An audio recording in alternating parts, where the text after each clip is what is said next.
In 1964, Granada Television brought together a group of 7-year-olds from all over the country and from all walks of life.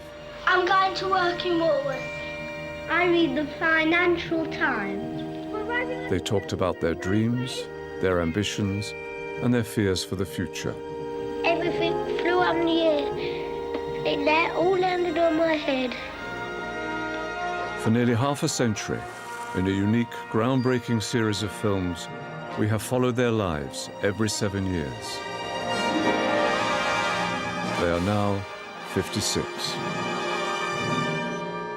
Sometimes we go and play nicely with the boys, and sometimes we go and argue with the boys. Sue grew up in the East End of London. I don't think I'd get married too early. I like to have a full life first. Marriage just means a different thing to me. I've still got my ideals about marriage. I don't know what it's all about. Sue was 24 when she married Billy, and they had 2 children, William and Catherine.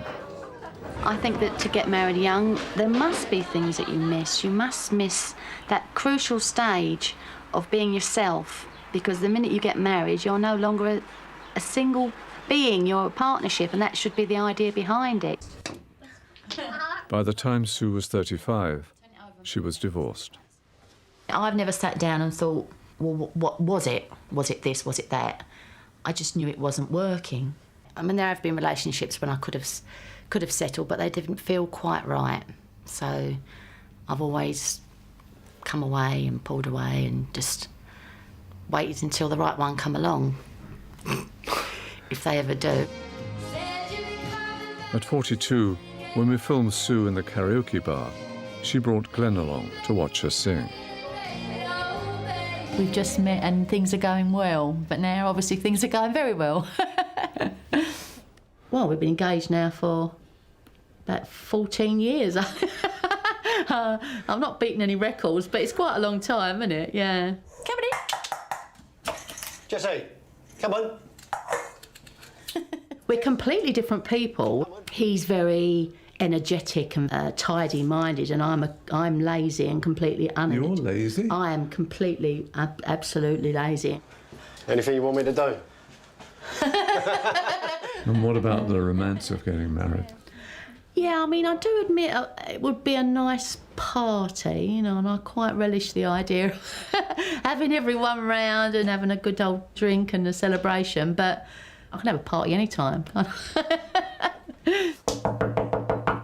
you're on the phone too. When I got married, the primary reason was because I wanted to have a child. The two, to me, went together. Have you and Glenn thought of having your own child? Glenn would have made a great dad. And when we first got together, he sort of asked me if we could have a family and all that, but I felt like I was past it, really, to be honest. I mean, I had 2 teenagers and didn't want to do that again, but he's loved bringing them up. I mean, last time we talked about a bit of tension in that area.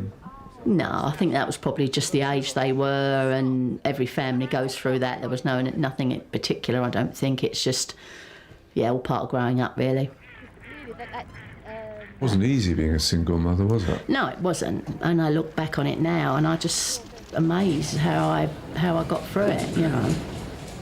What's the toughest part of it? Probably a combination of not having enough money to do what you want and being alone and being scared when things happen, when things go wrong, which they always do when you've got kids, you know. You've got no one there to turn to, you know, to talk about things like that. And you had to work. Yeah, had to work, yeah, but I was always only part-time so that I could fit it around school. So who was the biggest help to you during this whole single parent? Well, there's no doubt at all. I mean, without my mum and dad, I'd never have survived it, you know. They were brilliant. They were really, really good. They mean the world to the kids, and they used to look after them, always be there if something happened and I had to go somewhere. Yeah, nice, isn't it? It's the first time we've seen. And how are they doing now? Yeah, they're fine. I mean, Dad's 80 now and Mum's 78. I think, I'm so lucky that they're still reasonably active. There you go. That's lovely, that one, isn't it?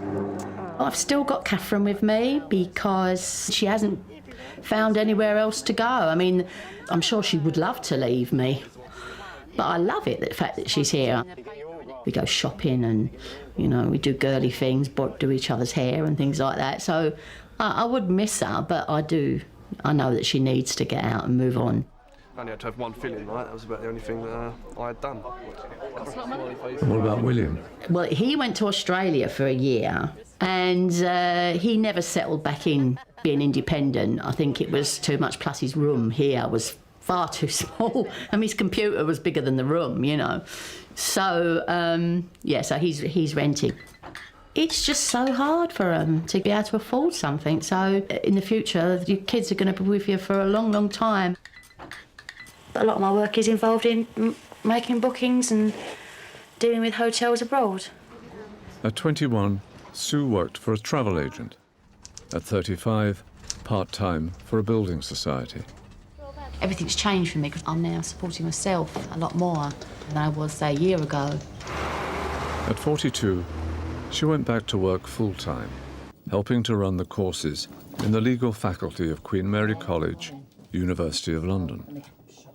At 49, she was the main administrator for their postgraduate programme. Do you like the responsibility? Yeah, I love the responsibility. I think I was born for the responsibility. I'm now sort of the coordinator of the entire programme, so sort of margin charge, really, of the, of the LLM. It's like my baby, really. I've nurtured it from its small beginnings into what it is now. Thank you very much. See you at graduation, yeah? I really do enjoy it. You know, I get up of a morning and I don't ever think, oh, God, I can't face going soon to work. But I know that happens to a lot of people, so I'm lucky, really. Someone's having trouble downloading this attachment, so I'll take this down for them. So you've got a lot of responsibility. Is there stress attached to it? Sometimes. I mean, some parts of the year are busier than others and you've got deadlines to meet. But then, in a way, that's good because it keeps you on your toes, you know. Never get bored. Where does the life of my respectable middle-class mother overlap with a working-class slapper who leaves a illegitimate child on a church doorstep? She was not! You don't know! She was young and frail. It started not long after the last programme with Tony, my neighbour, and he belonged to the group.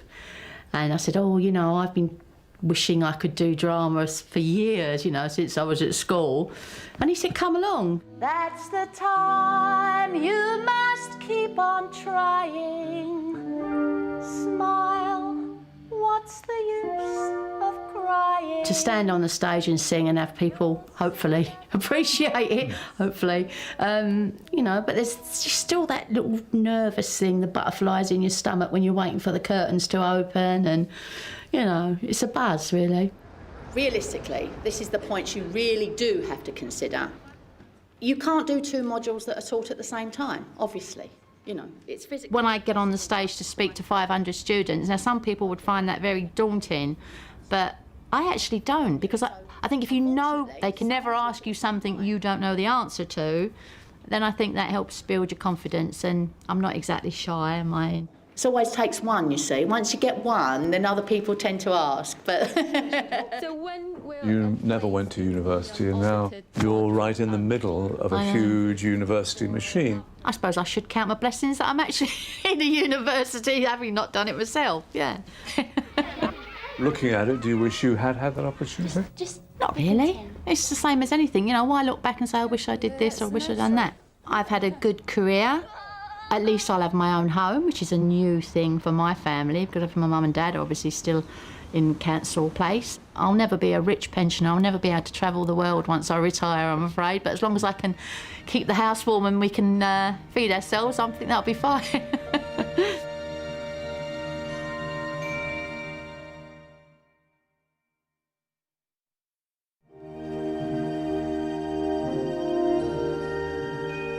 I don't like the big boys hitting us and a prefect sending us out for nothing. When he was 7, Paul was in care in a children's home in London. Were you happy at the children's home in England? We didn't mind that, really, because we didn't know what was going on, because we were a bit young then. Well, as far as I know, my mother and father they separated originally, I think. They eventually got divorced. I went to the boarding school for 1 year and then we immigrated to Australia. Paul settled with his father and stepmother in a suburb of Melbourne. Do you like to get married, Paul? Tell me why not. I don't like say you had a wife, say you had to eat what they cooked you, and say I don't like greens, well I don't. I know I prefer to be alone, really. I can't say I don't want to get married, because I think I do. But I want to be happily married, you know, and therefore I want to make sure, I think. What was it that you fell in love with? What is it about him? This helplessness, I suppose. It was the motherly instinct in me to pick him up and cuddle him. And he's also very good looking, I think, but he doesn't agree with me. And in the summer, he's got this cute little bum in shorts. I mean, I can tell quite a few stories here, but the one that really irritates me the most is when we have an argument, he says, "That's it, leave me." And I say, "Fine, all right, I will one day." We had our 20th wedding anniversary this last Christmas, just before Christmas. Which is the life sentence. Yeah. Everyone reckons that we should be out of jail by now. To a certain extent, we started thinking, well, do we really know each other now? Because you just get in the humdrum of going to work, coming back home. Running kids here and kids here and there. And I don't think you mean to, but you probably stop thinking about each other a lot. You know, it's still the last person you want to see at night before you go to sleep and the first person you want to see when you wake up. Do you still like to cuddle and love and all that sort of stuff? Yeah, but not in public. No. Yes. But is the chemistry still there? Yes. You don't sound sure. Well, we like to keep it private. I had to wait for the answer. I find it hard to express emotion most of the time. Although I'm getting on top of that more now, you know. I mean, just a simple thing to say to sort of Susan, you know, I love you, something like that. I mean, I can tell you about it, but I really haven't been able to say it freely to Sue, you know. It's a bit hard to talk about. I did end up having to get a bit of help, and it wasn't directly due to our relationship. It started at work, unfortunately, which brought my self-esteem down, which tended to affect everything else. I know the lack of confidence is there. It still applies to me, but I don't dwell on it. It's there and I have to put up with it. And... You know, I just think you take on a little bit more of each other's personality, because whenever I was decisive and I made a decision and say, well, look, let's do this, because, you know, Paul, not that he couldn't make the decision, but he had all these questions to ask, and I used to think, oh, stop asking questions. And I suppose now I start to question myself, well, maybe you should ask the questions. So it is that bit of living with the other personality. I was going to be a policeman, but I thought how hard it would be to join in. I was going to be a phys ed teacher, but one of the teachers told me that you had to get up into university. As a young man, Paul spent many years in the building trade and then moved on into factory work. OK, the question was, Gracie Field sung, in the what in the moonlight? It's a retirement village with independent living, and then it's got assisted living in the hostel, which is mainly where I work, which has got 6 letters. Gracie Field sang. They have their own laundry. It's a complete unit. They have their own lock-up garage. So there's a couple of parcels there that probably need delivering to one. And that's why Paul's there. I call him the man about the house at work, because he changes light globes, problems with their taps, they go and check it out, cleans the gutterings, fixes squeaky doors or doors that are broken, because the village is now 25 years old, so the maintenance is starting to gather. How you going up there, Paul? When the job came up, I said to Susan that if there was any problem at all with us working together, then I'd leave. But so far, we've found it really quite good. Hi, Lola, how are you? I'm good, Paul. How are you? I've probably always been a little bit more relaxed around older people, probably. I always liked older people as I was growing up, funny enough. By the time they were 28, Paul and Sue had 2 children, Katie and Robert. Katie did well at school and went on to university, the first person in her entire family ever to do so. Robert trained as a car mechanic. He met his wife Stacey when they were teenagers, and now they have 5 children. So there's Lucas, who is 9. Then there's Ryan, who's about to turn 7 at the end of this month. Then there's Hayley, who's just turned 5, and she'll start school in the new year.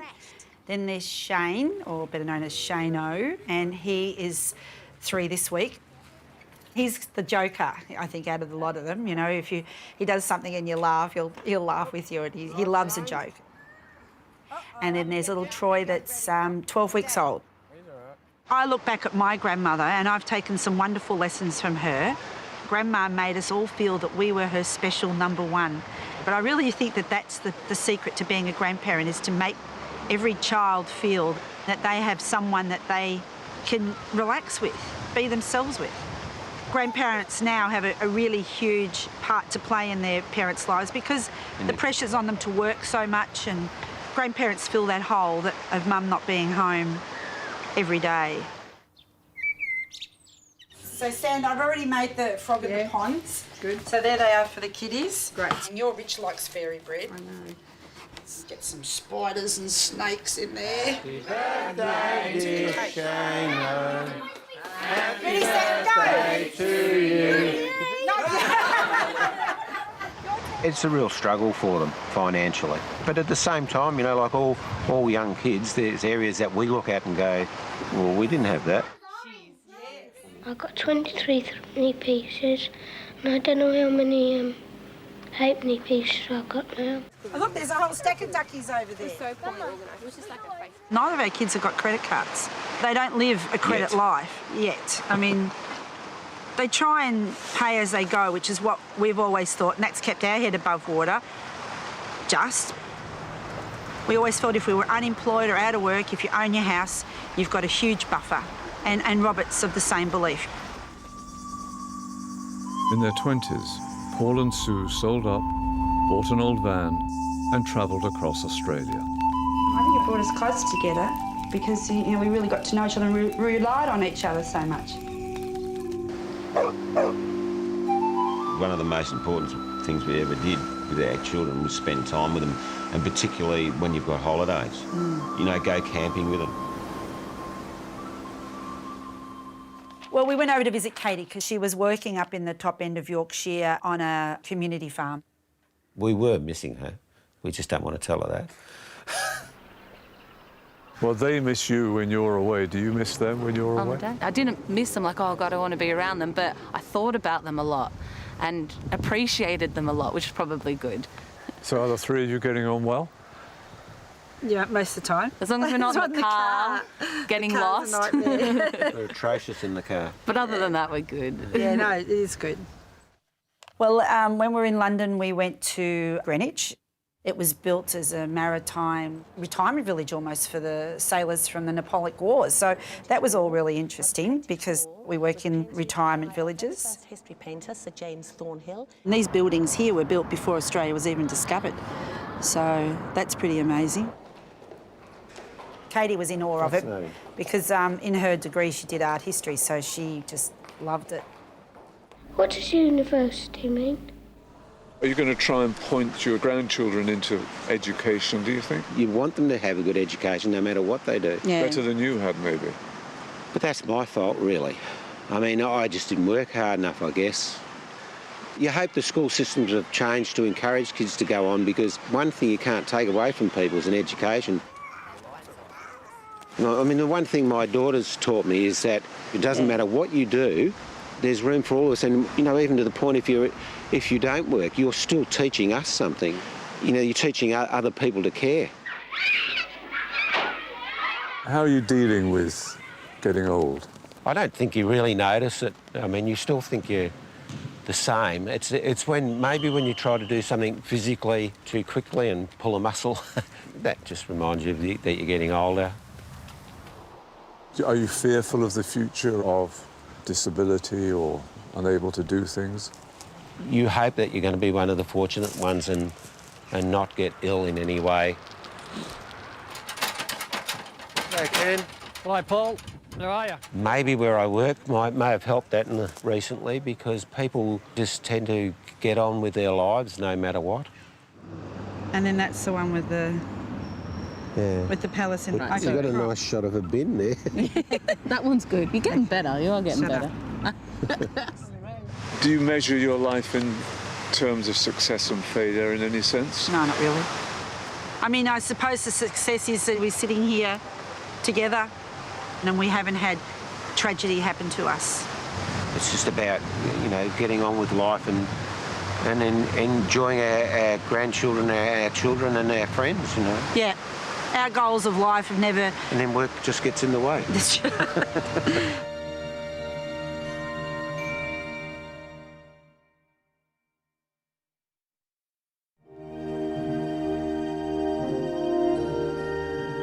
Well, we pretend we've got swords and we make the noises of the swords fighting, and then when somebody stabs us, we go, ah! Neil grew up in a Liverpool suburb and had dreams of going to Oxford, but didn't get in. Sit. You do one. Instead, he went to Aberdeen University, but dropped out after the first term. Get more in. At 21, Neil was working on a building site and living in a squat. I would like to be somebody in a position of importance, and I've always thought this. But I don't think I'm the right sort of person to carry the responsibility for whatever it is. I always thought, well, I'd love to be, possibly even love to be in politics or something like this. At 28, we found Neil homeless, wandering around the west coast of Scotland. If the money runs out, well, then for a few days there's nowhere to go to. And that's all you can do. I simply have to find the warmest shed I can find. At 35, he was living in a council estate on the most northerly part of Britain, the Shetland Islands. And what would you like to be doing, say, in 7 years?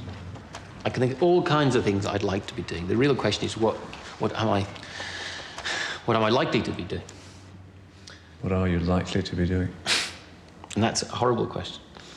I tend to think the most likely answer is that I'll be wandering homeless around the streets of London. Well, I just point out some of the considerable disadvantages. First of all, they are geographically... At 42, Neil had moved to London and was a Liberal Democrat on Hackney Council. While I was in Shetland, I felt very strongly that I should become involved in politics, simply because I felt I was not achieving anything in the ways I really wanted to. By 49, Neil had left London, moved to Cumbria in the northwest of England, and was a Liberal Democrat member of his local district council. Thank you, Chairman. Fairly simple. It was a committee decision, a majority decision. His own group on the Establishment Committee agreed with the decision. Councillor Hughes? Well, for Councillor Lyon's information, Councillor Cook has reconsidered his the opinion he ventured at that meeting. Here we are in the centre of the ward I represent on the council. These are our public toilets. I can assure you that no more fierce battle has ever been fought, either on the playing fields or indeed on the battlefields of England, to save what might appear to be a comparatively insignificant local amenity. I mean, it sounds vaguely comic, but presumably it's not to you. But when you live in a small community, you become very proud, rightly, of the facilities here. And people are willing to play a part in helping to keep them going, but they don't want to be ignored. They don't want to be marginalised. My strength is being able to keep going, really. And my weakness is not being able to take any positive course of action. No formal education can prepare anybody for life. Just only life can prepare you for what comes. And sooner or later, you're going to have to cross certain barriers. There are a few things I would like to say.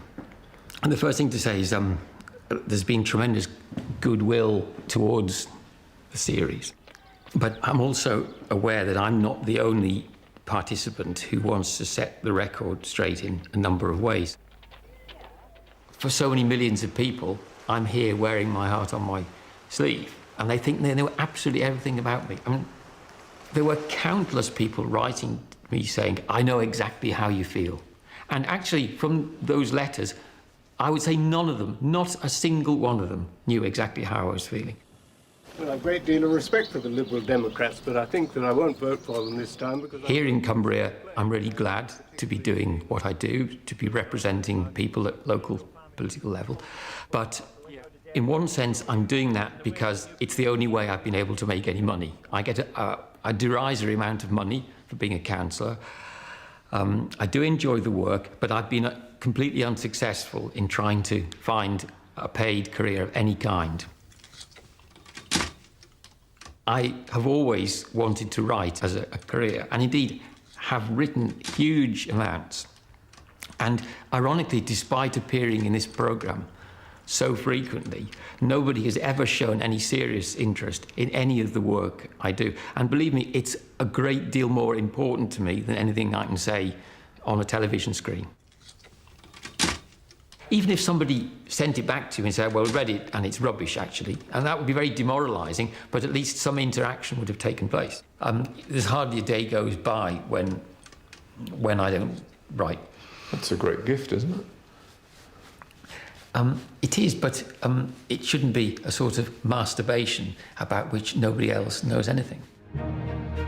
Neil Hughes is the Liberal Democrat candidate.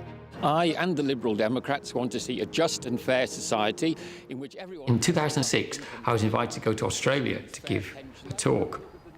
And the chap who introduced me said, Neil is clearly such a profoundly motivated politician that we can all expect to see him as Prime Minister of the United Kingdom in the future. Now, this wasn't a joke. I assure you, he said this with absolute serious. Now, it was ludicrous, but this is how wildly skewed the perceptions have become. I mean, do you think I would really have been invited to Australia if they were aware that I was someone who lives on a few quid a week benefit and has as much chance of changing the future of the United Kingdom as, I don't know, someone who's serving a lifetime jail sentence?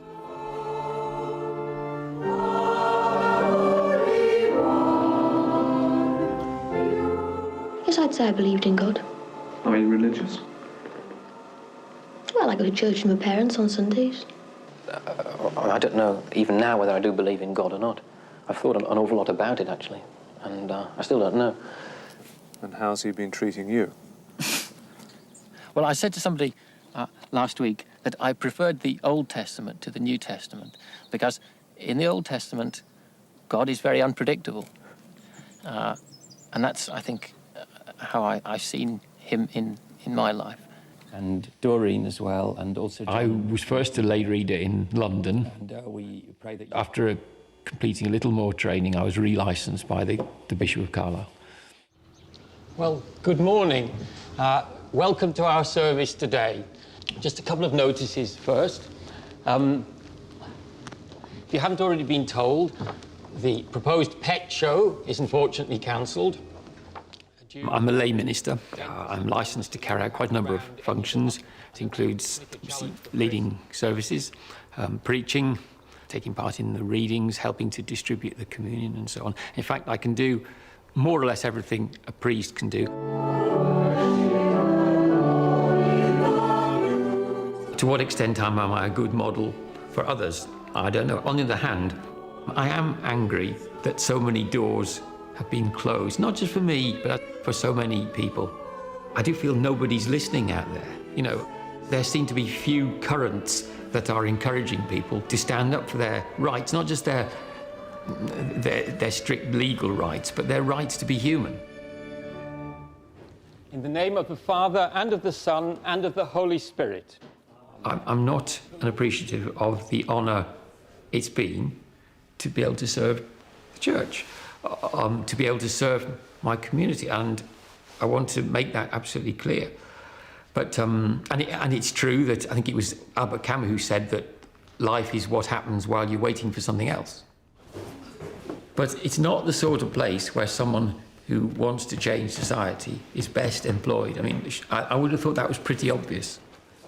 Peace with you, nice to see you both. In the winter, if you lived in the country, well, it was just all wet and there wouldn't be anything for miles around.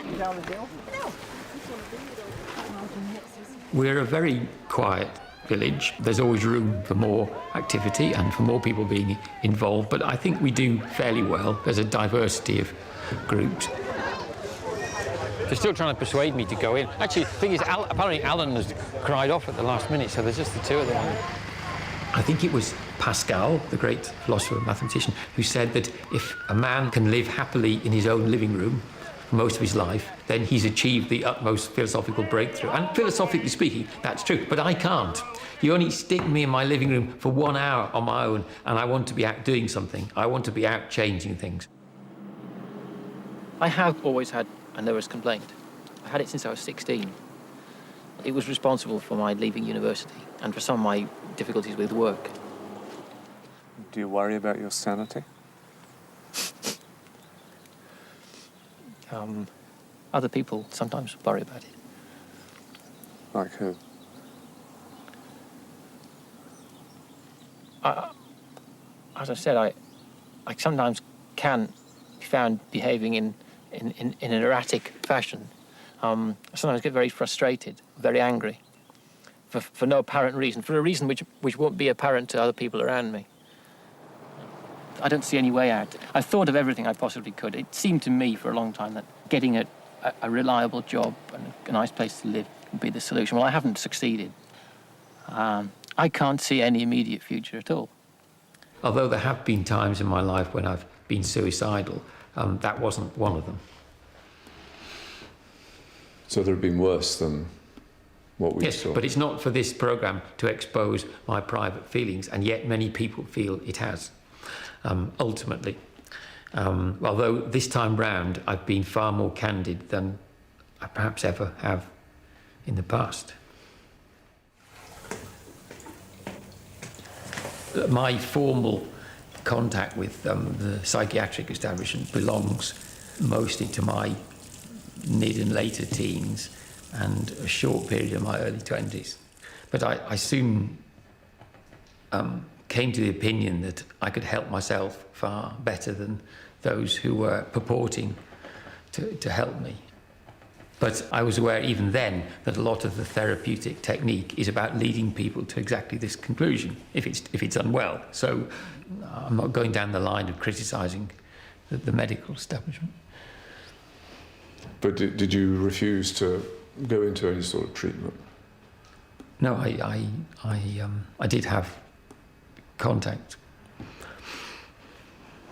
But then you discontinued it? Yes.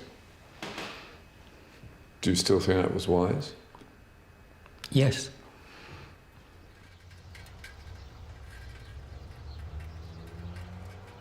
You scared of getting old? Yeah, I don't want to live to be that old.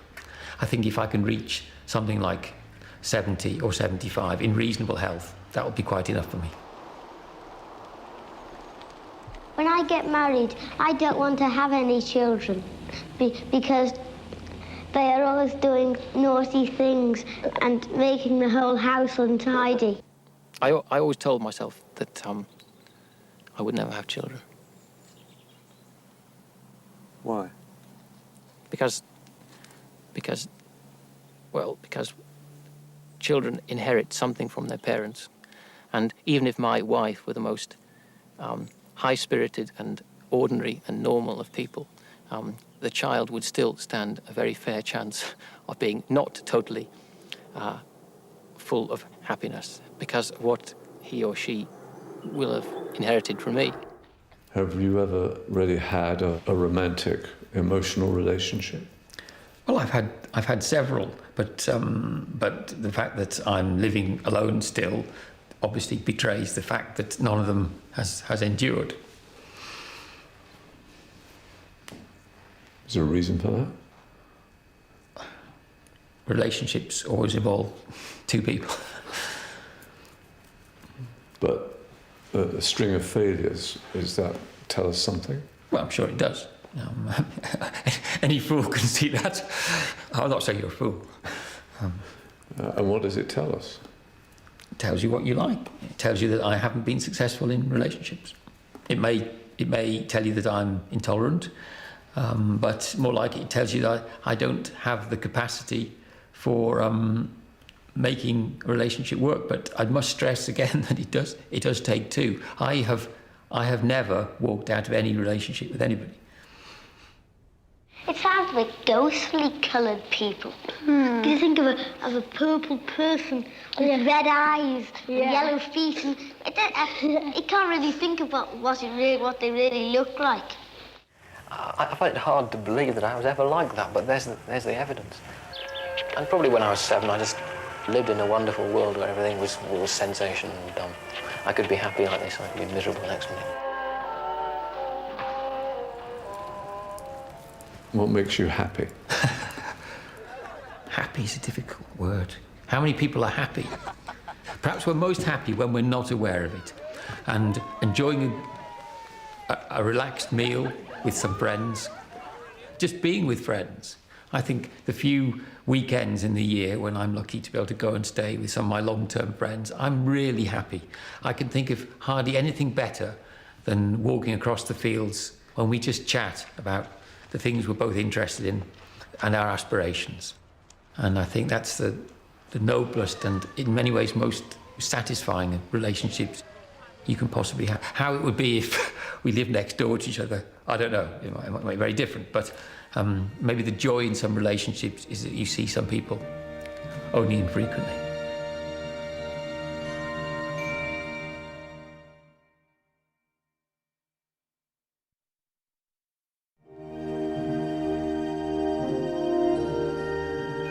I don't think you want to go to university if you want to be an astronaut.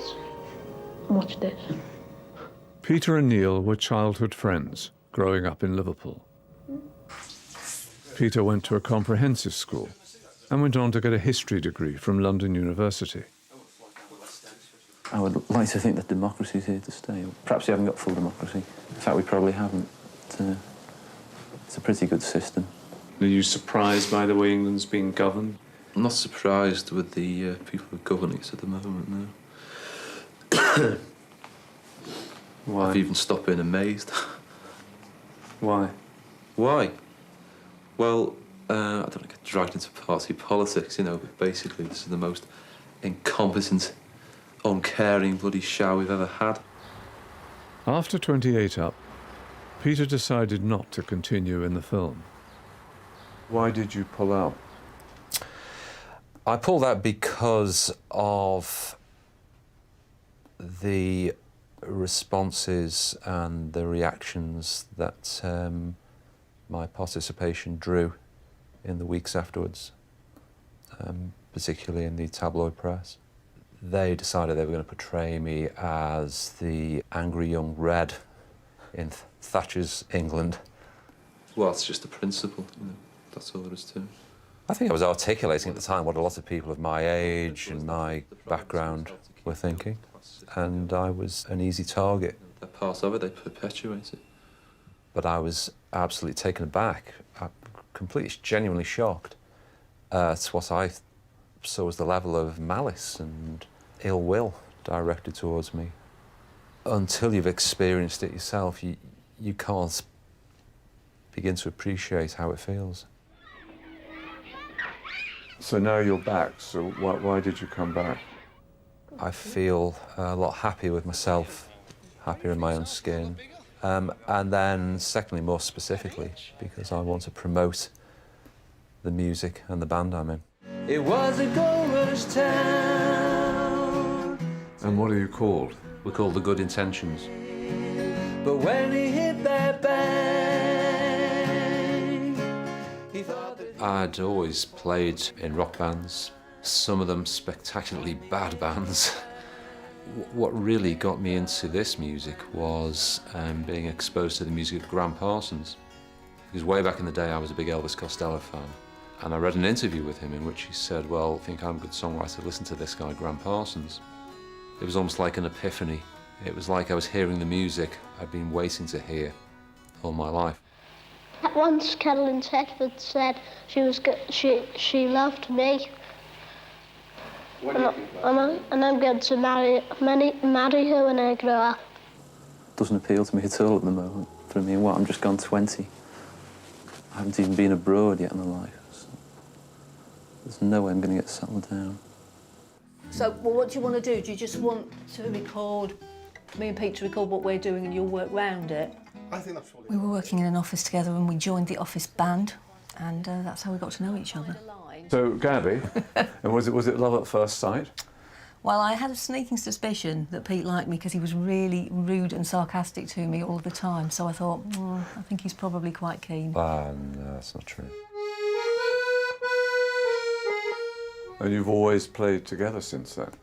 Yeah, more or less. I think Yeah. we probably stopped for a while when the kids were little. Our boy's 19, our daughter's 16.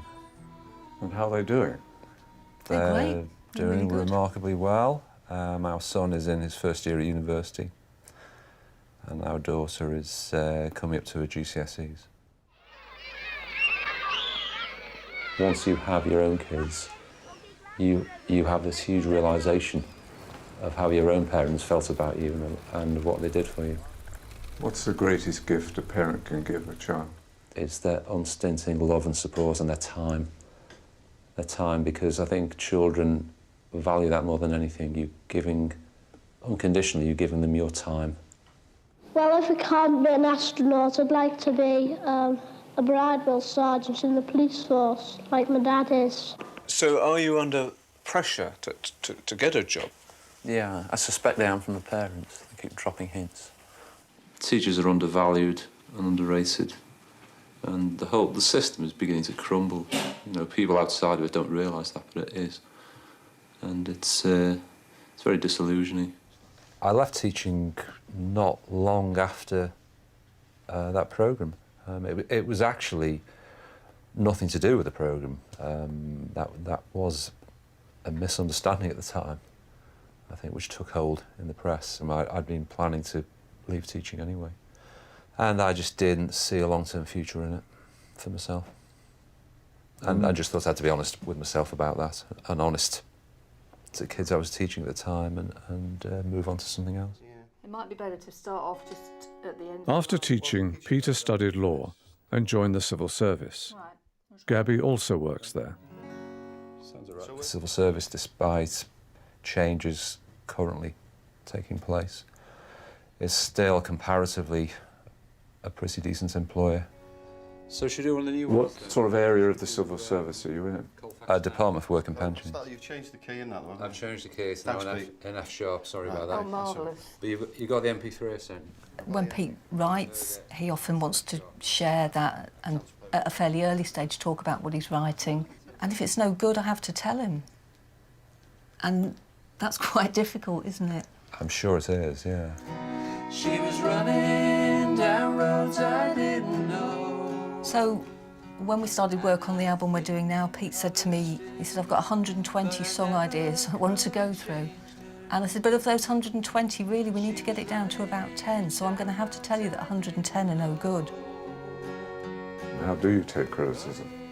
Well, I think I take it better than I used to.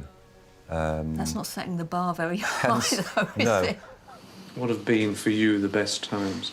Tommy Smith scoring the second goal in Rome. Definitely. One of the old times. Which game was that? Which game was that? That was the European Cup final, 1977. That's still up there, by the way. But along with what?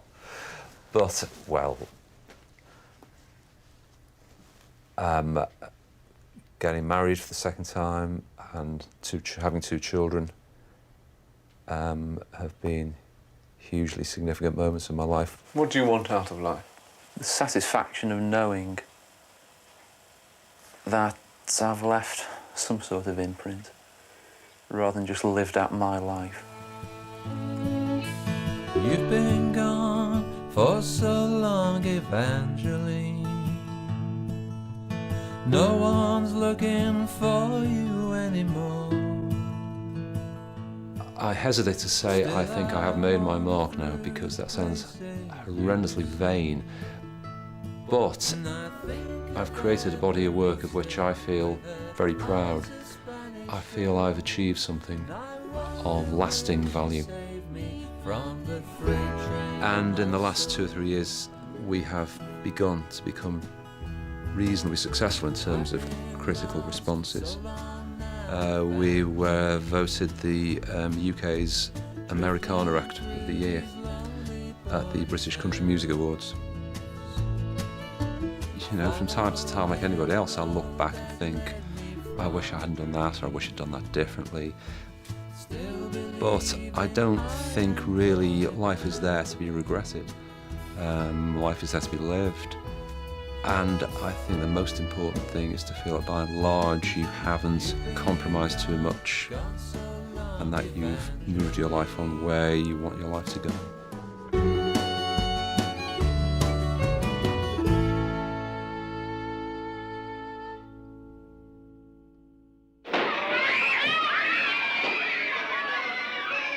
And what about the other children? Where are they now? What are they doing? I would like to get married when I grow up. I mean, I know that's not possible to be happy all the time, but as much of the time that was possible. When I grow up, I'd like to find out all about the moon and all that. It would seem really ridiculous to any of my friends who watch this if I said, Christ, aren't I a great success? Look at me. When I get married, I'd like to have 2 children. Oh, I don't like babies. I feel like binding when there's already a fight. I think I admire people with great determination. You know, like people who just come up from nothing.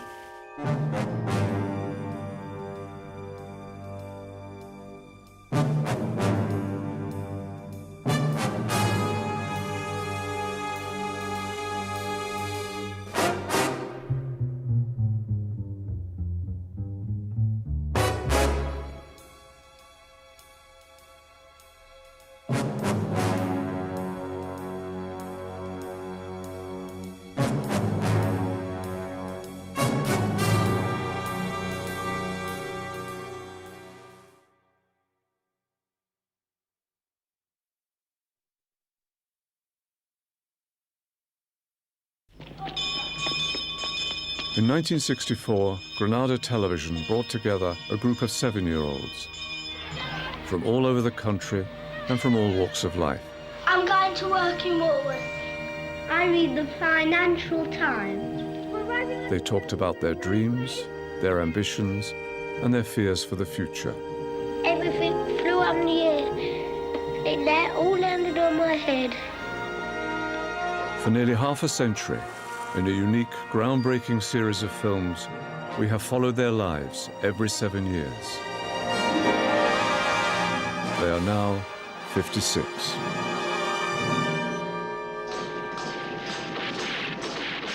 Lynn, Sue and Jackie grew up in London's East End and were friends at school. With this school, we do metalwork and woodwork, and the boys do cookery. All you girls want to do is walk out, get married, have babies and push a pram down the street with a fag hanging outside your mouth. I think that we all could have gone in any way that we wanted to at the time within our capabilities. But we only had a limited choice anyway. I mean, truth be told, I mean, we didn't have a choice of private education because they couldn't have afforded it anyway. Our lives are changing far too much. All of us. Well, to be honest, when you look at the 7-year-old us, it's difficult to believe it is us. I've got to say it, girls. I wanted to work in Woolworths. And I'm glad you said that because everyone thinks it was me. Exist. I would like to get married when I grow up. Well, I don't know what sort of boy, but I think one that that's not got a lot of money, but has got some money, not a lot. Have you got any boyfriends?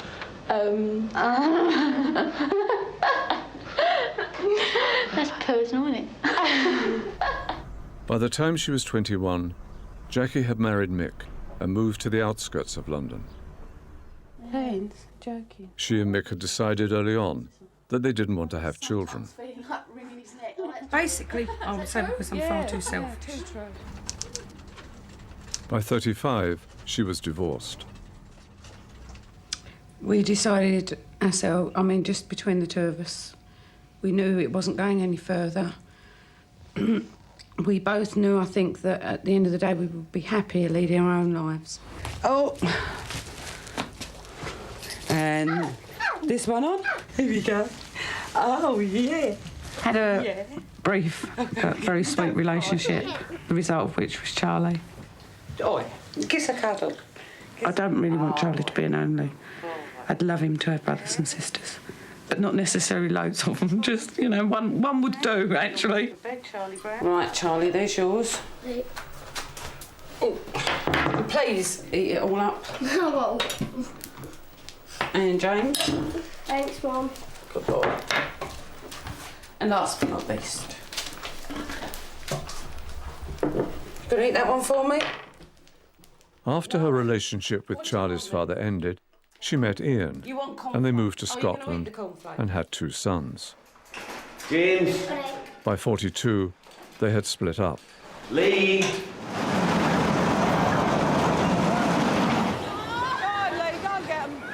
At 49, despite the split, the family were living in the same area of Scotland.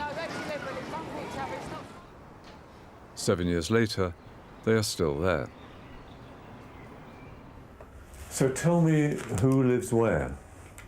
Lee will be here until October. James is here until he moves in with his girlfriend, which I'm hoping won't be too long. Charlie's actually already moved out because of his dad, or their dad, I should say, because Ian's been diagnosed with cancer, and it's stage 4, so it's quite advanced. Yeah. Oh, yeah, he likes his grill, you know what he's like. He's got The strange part about this is his mother's also got cancer as well. Your grandmother? Their grandmother. Come on, swans! She's brilliant. If I could have chosen a mother-in-law, she was the one I would have chosen. She's great for me. She's absolutely brilliant with the children. And she's just always there when I need her to be. She's terminal. How long's she got? Don't know. Not too bad. They don't know how long. I think that they're talking months rather than years. And to have mother and son suffering the same sort of thing is very difficult. She doesn't want us to sit around and feel sorry and be sad. She wants us to go on and live our lives, and it's no stopped her from trying to live her life. It seems to have been sort of one thing after another, really. My stepmum died, my brother-in-law died, my sisters died. She wasn't 50. She'd actually gone downstairs and made herself a cup of tea and collapsed on the way back up to her bedroom, and that was a major brain hemorrhage. So, boys, how is your mother handling all this? In her stride, nothing seems to be getting to her. It's just... She's always been a strong woman. She will be upset, but she won't let us see it. She always brave face in front of us, and then when she's alone or with her friends, that's when she gets the sadness out. But this is a period when you feel, the 3-4 of you feel close. Yeah. Got to be there for each other in times like this. Actually, I would say in the last 6 months, they've all suddenly seemed to have got new maturity. My mum, because she got 5 girls, she had 7 years bad luck. That's why she's got 5 girls. 2 club sandwiches and brown bread, 1 Hilton burger with cheese. Charlie is a sous chef in a nearby hotel. And James works part-time as a security guard in a local supermarket. Check 2 aisles up from your current location. I'm expecting a baby in December. Still young, obviously, so it's a bit a shock, but I am excited about it. How old are you now? 19, coming on 20. 19. Are you excited to be a gran? Don't know about she that. doesn't like being called Granny. No, I will be Gran, not Granny. Thank you. Not nappy Phil now, please, madam. Oh, look at the face. Well, since you were here recently, we've had a new addition to the family. Her name is Mia. Mia was born on the 21st of November, and unfortunately on the 18th of November, her granddad, Ian, the boy's dad, was severely injured in a road traffic accident. He subsequently died of those injuries. Unfortunately, he never regained consciousness, so he never even met her. But he took a photo of her in his coffin. And I dare say he's looking down saying, "Ha, I got away with it. I've not got all those nights." I'm due to go into the army on the 17th of October, where I'll learn to become a medic. I mean, I can't stop him now. He's 18, he can do what he likes. He can sign on without my approval. But it's a chance he takes, and he knows that there's a possibility that he won't come home. At the end of the day, you're a soldier, and going out to war is part of being a soldier, and that's what you got to do. I want you to do it, but it's not going to stop me worrying. You know that. You know that. I took a year off when I had Charlie, and the state kept me for that year. But I went back to work, and although, to be honest, by the time I pay everything out, I'm not actually that much better off, but I feel better. James, you watch. You're catching up to him. Go on, Lee. I was working up here until very recently, but they've discovered that I've got rheumatoid arthritis. So at the moment, that's put work on hold. Come on in. Missy, come on in. For every one good day I have, I can have two bad, which means I can't get out of bed very well. It takes me 2-3 hours to get ready. The poor, if you don't help them, they'll sort of die soon, wouldn't they? Jackie has been living on disability benefits for over 14 years. I don't cope financially. Without my mother-in-law stepping in to fill the gap, I wouldn't be coping. It's really hard to explain to anyone who's not had to do it. You get to a point where either that bill doesn't get paid or your children don't eat. So obviously your children eat. Didn't even go to the charity shop and get them. Oh, no, they're not. So looking at the world of cutbacks, how's this affecting you? I, along with probably millions of other people in this country, have had my benefits reviewed. And they sent me for a medical and have come back and told me I'm fit to work, which is a bit of a shock. What job can I do? I can't use my hands. I can't sit for long. I can't stand for long. I can't walk very far. I don't know how they expect anybody to employ me, because I couldn't guarantee being there 5 days a week. I mean, I'm lucky in as much as I've got 3 sons all working, whilst James here's got Mia and a family of his own. Charlie and Lee don't, so they help me out, and they have to. By all means, cut the benefits. But you've got people out there that are healthy and are milking this system, and they're not touching them. They're getting away with it. If David Cameron can find me a job, then I'll go to work. If he can find an employer, you tell him to come and get me a job, and I'll do it. Well, I know he is her and he loves her. I don't. I love him. I'd like to be able to have a happy family. I mean, I know that's not possible to be happy all the time, but as much of the time that was possible. Well, what about your own life? What about relationships for you? I would like a relationship. I mean, I've been trying for the last 5 years to build up a social life of my own, because I knew that this time would come. I've been using the internet, which is interesting, to say the least. Is it scary? I mean, some people have obviously had bad experiences with it. Yes. Well, there was a chap that we filmed. Yes. When we were looking at you and Liz, what happened to him? He decided he needed space, so I gave him that space. So that was a bit of a disaster. But that's the way of relationships. Sometimes they work, sometimes they don't. What are you looking for in a fellow? Pulse would be nice.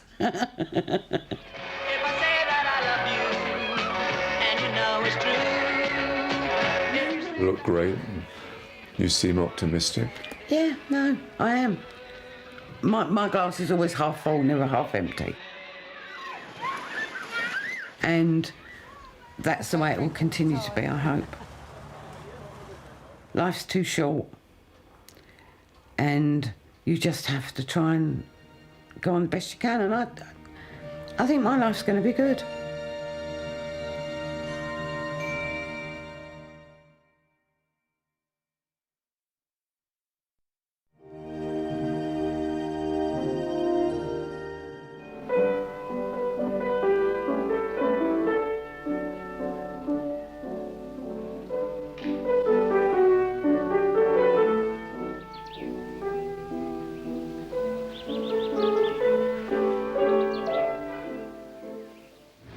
What sort of things do you do? Ride, swim, play tennis, ping pong. I might play croquet, something like that. I don't think my father wants me to be a farmer. My youngest brother, the deaf one, if he can't do anything else, he can probably run a farm. I thought that you and I were both in the film as being rural, in the sense that your family had some big connections to sort of rural Scotland, yeah. I thought. And I think also when we were 21, I seem to remember having to go to some reunion or something somewhere, and I remember you just stuck out as being the one person that I had more in common with and spoke to the most. Well, I played with the same 4 girls. We'd been emailing each other since 40-something. Yes. It was one night, it was just, I think it was quite late, and I just threw a line at Nick before I said, I'm going to bed now. I said, perhaps you and I ought to do a double act on the sofa. And I went to bed. I'm not sure. I mean... and you wrote back some funny message that I picked up the next morning. Well, no wonder I would, wouldn't I? When I leave the school, I'm down for Heathfield and Southaven Manor. And then maybe I may want to go to a university, but I don't know which one yet. My home life wasn't very easy then. I'd been sent off to boarding school when I was quite young. My parents' marriage was breaking up. And like a lot of children, I think you feel that you take the blame for why they've broken up. That's just the way it was, and I hated the 2 years I was away at this first boarding school, and I think that was probably what changed me. Well, I hated boarding school too, with a passion. I was forced to grow, I didn't choose it. I definitely got some messages that said, you're going to be in trouble if you don't do well, and so on. But you don't regret it, and you wouldn't be where you are now. You wouldn't have the life you have now. Hey, I'm grateful for it, but it was very uncomfortable. I was never one to push myself forward. And nobody else was pushing. And no one else pushed me. I left school when I was 16, went to Paris, went to Secretarial College and got a job. What made you decide to leave school and go to Paris? I just wasn't interested in school and just wanted to get away. If you'd had no choice but to get out there and support yourself, the chances would have been greater that you would have forced yourself to do it. Yeah, that's possibly true, but at the age of 11, 12, 13, are you really aware of that? Now that's a very telling question. In my world, you betcha. When I grow up, I'd like to find out all about the moon and all that. And I said I was interested in physics and chemistry. Well, I'm not going to do that here. At 14, Nick was away at boarding school. At 21, reading physics at Oxford. His road to Oxford started in a one-room village school. My father was here, a long time ago. He must be somewhere on these pictures. I remember distinctly coming here one day, and I'd missed a day for some reason, and they'd been talking about something to do with aeroplanes. And the teacher said, "We missed you because you would have known about aeroplanes." I knew nothing about aeroplanes, but I thought, oh, I know about aeroplanes, do I? So then I went off and read about aeroplanes, so that could easily have been the start of I want to go to moon. And, I think she planted that idea in me. Do you have a girlfriend? I don't want to answer that. I don't answer those kind of questions. I thought that one would come up because when I was When I was doing the other one, somebody said, what do you think about girls? And I said, I don't answer questions like that. Is that the reason you're asking it? The best answer would be to say that I don't answer questions like that, but I mean, it was what I said when I was 7, and it's still the most sensible, but I mean, what about them? I mean, if you'd been somebody who had fixed ideas of a woman's role in marriage that meant dinner on the table at 6 every evening... didn't I tell you about that? By 28, Nick had married Jackie, a fellow student from Oxford. They had a son, Adam. By 42, they were divorced. What I concluded, and I've talked to other people about this who've gone through it, I'm not sure if they feel it as strongly as I did, but it was like a death. Anything could happen. We could easily drift apart. There are so many pressures on people. If your spouse died, you could look back and think, well, it was wonderful while it lasted. But in a divorce, you can't look back and say, these are all happy memories. Hey, Chris is my new wife. I'm okay. I don't mean to be superficial, but I think she's the most beautiful woman I've ever seen. Is he sexy? Oh, man. Absolutely. Didn't you have fun with that one? I always need to learn patience, and what do I need to learn? Shall I get out my list? Yeah, I think we need the list. Go on. No. Tommy, do you have any boyfriends, Susie? Yes. Tell me about him. He lives up in Scotland, and I think he's 13. Have you got any boyfriends, Susie? What is your attitude towards marriage for yourself? Well, I don't know. I mean, I haven't given it a lot of thought because I'm very, very cynical about it. When I last saw you at 21, you were nervous, you were chain-smoking, you were uptight, and now you seem happy. What's happened to you over these last 7 years? I suppose Rupert. I'll give you some credit. I'm now chain-smoking. I think, you can't just walk through a marriage and think it's, once you get married, it's all going to be roses and everything forever. It's very hard to actually say what it is that goes on between a couple. It's either there or it's not. Any marriage has its ups and downs, but somehow, whether it's through luck or determination, we've worked through the difficult times.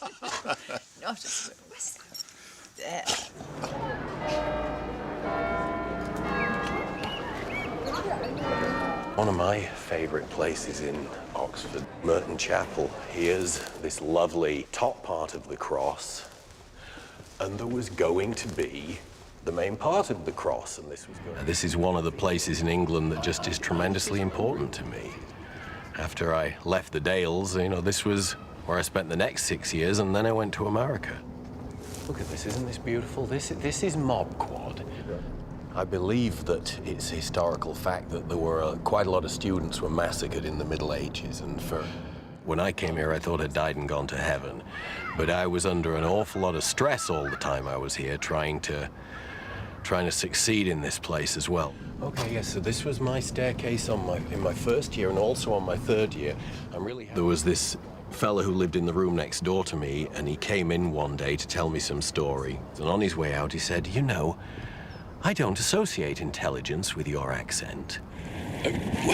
It would seem really ridiculous to any of my friends who watch this if I said, Christ, aren't I a great success? Look at me. What success? By the time he was 28, Nick had emigrated to America. He was doing research into nuclear fusion at the University of Wisconsin. Tell me about the current drive. If you'd been offered a similar type of job over here, but in a heartbeat. You would have stayed. In a heartbeat. I mean, I had dreamed of getting a university job over here.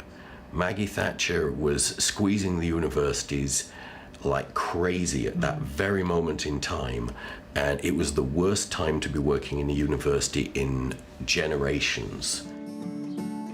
England doesn't seem to concern itself with training people like me and wanting them around.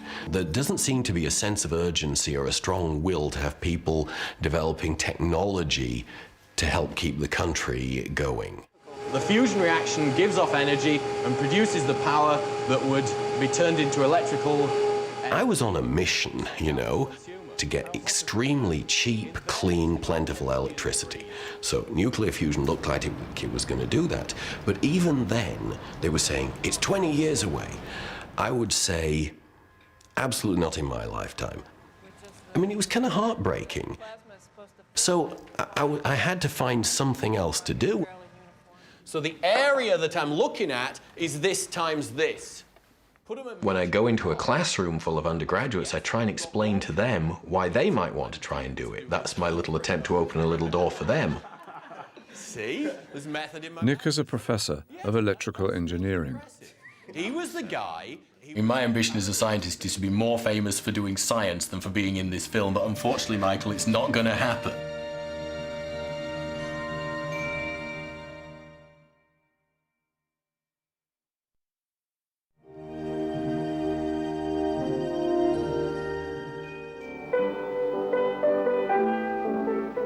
When I get married, I'd like to have 2 children. I'm not very children-minded at the moment. I don't know if I ever will be. What do you think about them? Well, I don't like babies. At 28, Susie had 2 sons, Thomas and Oliver.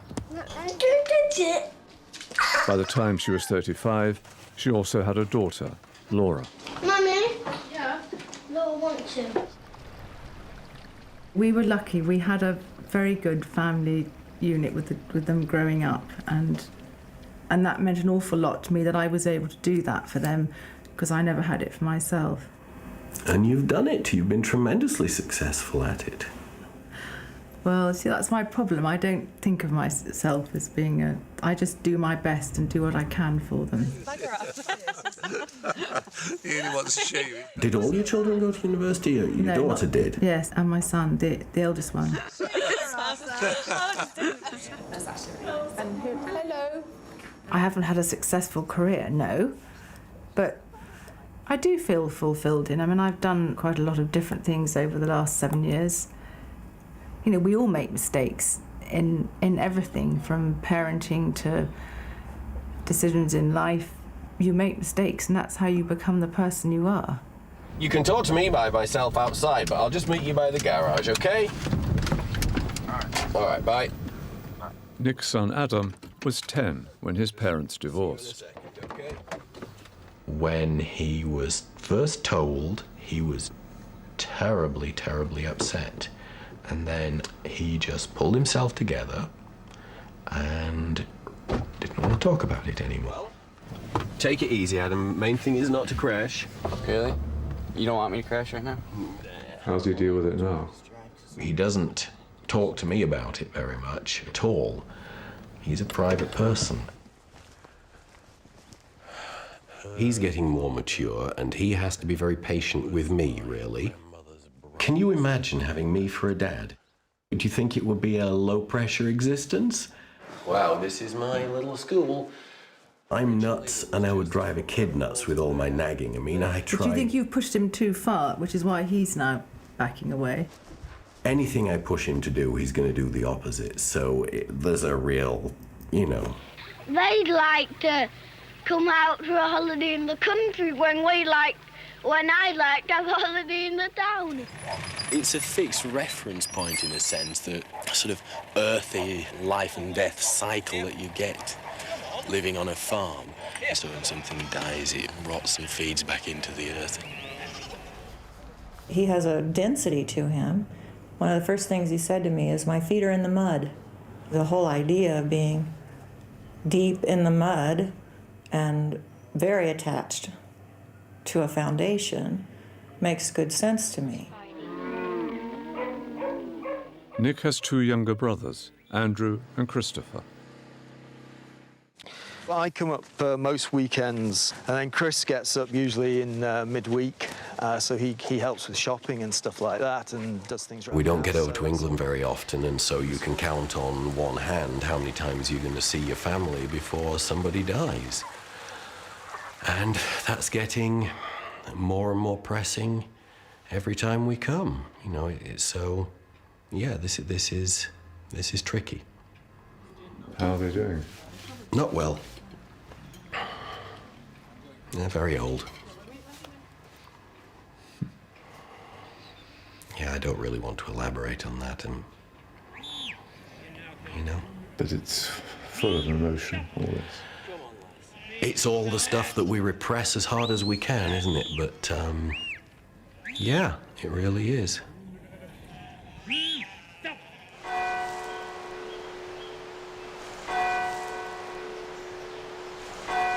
I'm looking at these names, who they all are, but this, of course, is Granny Hitchin and Grandpa Hitchin. When I was a little guy, I got up at the crack of dawn and scooted next door to spend the morning with her. So, yes, when she died when I was 5 or 6, I think.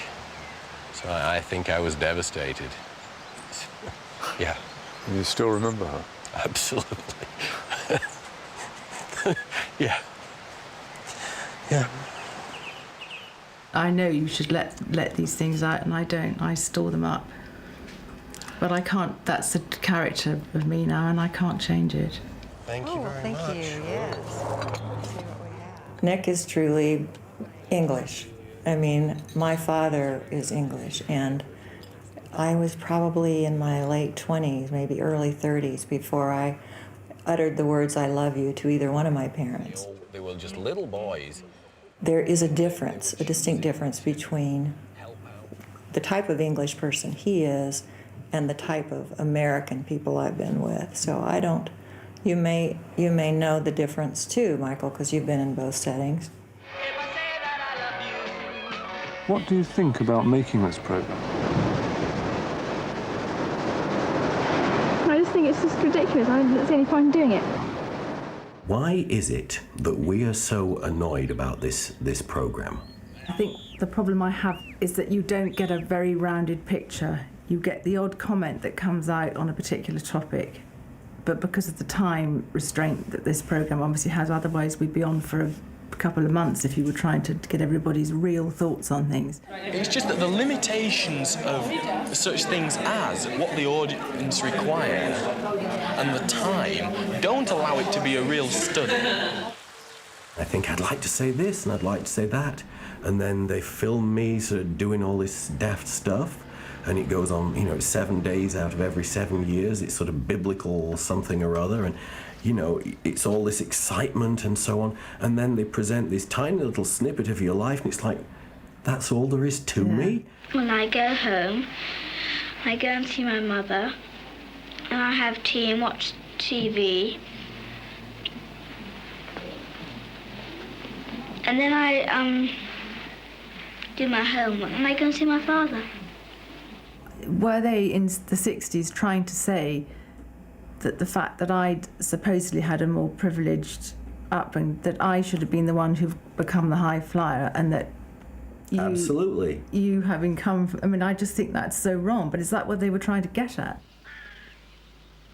The idea of looking at a bunch of people over time and how they evolve, that was a really nifty idea. It isn't a picture really of the essence of Nick or Susie. It's a picture of every man. It's how a person, any person, how they change. You know, just seeing me this age and the next age with more wrinkles and more... Oh. I think we have all got a few of those. Oops. Oops. Just, it's not an absolute accurate picture of me, but it's a picture of somebody. And that's the value of it. But then we're putting ourselves out to be that person. Well, I mean, I didn't want to do it when I was 14. I know I was very difficult because I was very anti-doing it. I was pressurised into doing it by my parents. And I hated it. And I vowed I'd never do it now, but here I am. I mean, who knows in 7 years whether it'll be done again, but this is me saying hopefully I'll reach my half century next year and I shall bow out. I don't know what happened. I was quite adamant I wasn't going to do it. And then, I don't know, I suppose I have this ridiculous sense of loyalty to it, even though I hate it. And that's just such a contradiction, isn't it? And also I think it's like reading a bad book. I'll still read it, I'll still see it through. And I guess I'll put this down to being a bad book, but I'll see it through.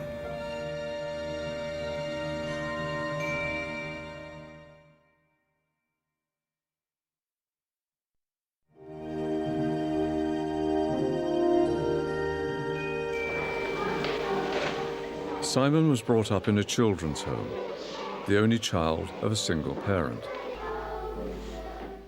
They say, where's your father then? You know, when your mum's out at work, instead of your father. And I just tell them I ain't got one. See, I can get on well with my mother sometimes. We talk very well with each other, but it's sometimes not quite as mother and son, sort of more like friends. When he was 35, Simon's mother died of cancer. There were so many things I never actually said to my mum, that just things that, you know, you think about afterwards. It's too late because they're not there anymore. What sort of thing? Just I love you every day, you know. When I was born, you know, an illegitimate child, you know, that's something that's only whispered about. People, you know, feel strongly about it in those days, but nowadays it's not a serious matter. The serious point is whether you stay with somebody or you leave them. Since 21, I've got married, had a couple of kids. And, By 28, he had married Yvonne, and they had 5 children. they've got everything then. They've even got what I never had. So, which is what? A father, isn't it? So, I mean, they've had everything. By 35, they were divorced. At one stage, they all stopped seeing me at all.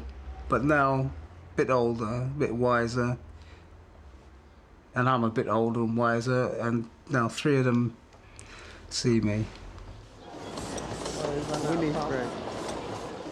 At 42, he married Vianetta.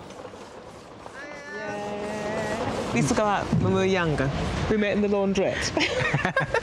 Once a week. Once a week in the laundrette. Vianetta already had a daughter, Miriam, and she and Simon had a son, Daniel. Is there anything of you in him? It's dashing good looks, yeah. That's me. And his love of sport as well. Well, today's Daniel's big day. He's now 18 and he's a young man, he says. And he's done very, very well with his schooling and everything. The beginning of the week, I received an email saying that I got onto my apprenticeship with Procter & Gamble, which I'm very excited about. And I start that in the next couple of weeks.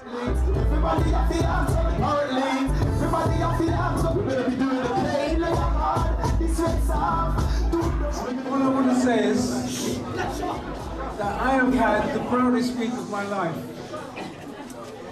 With my son passing his exams, he's passed his test, and if money runs to it, he might get a car.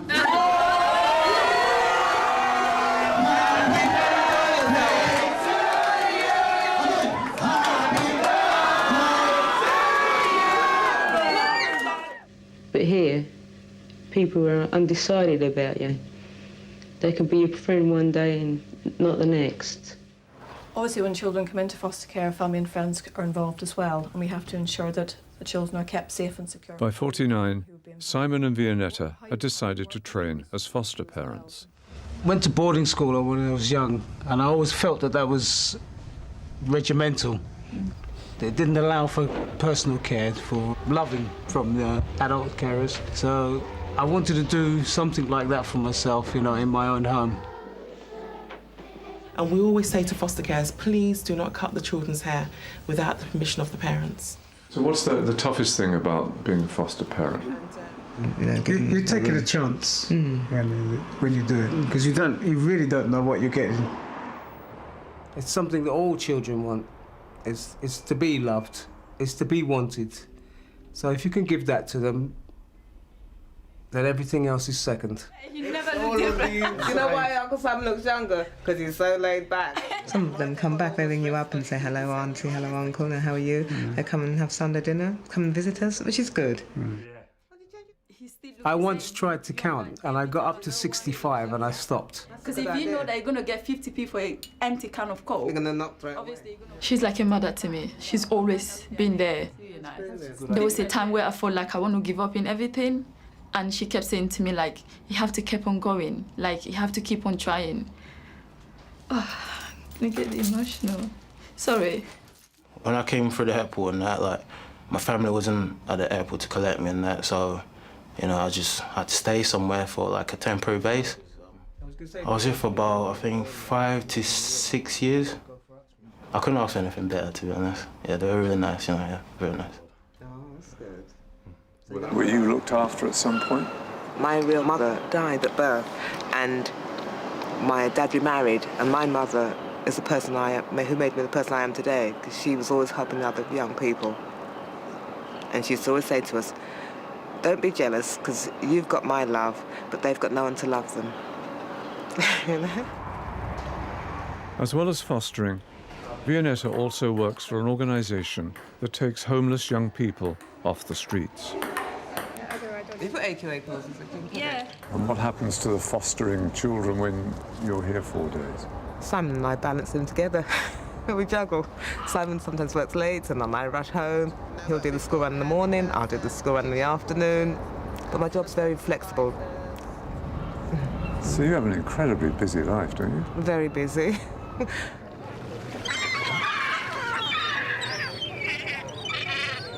We started to feel that we were getting sort of tense and tight, and that normally means you need a holiday, because we found ourselves doing too much. So at some stage, you've got to chill out. Simon took the family to Portugal. Oh, look at this. Oh, that's nice. That's quite... What do you think? That's blingy. That's really nice. So Jess is by your first marriage and Minnie's your child by your marriage. And the relationship's strong? They know each other from being young. They did things together, went out together. So they're not like strangers.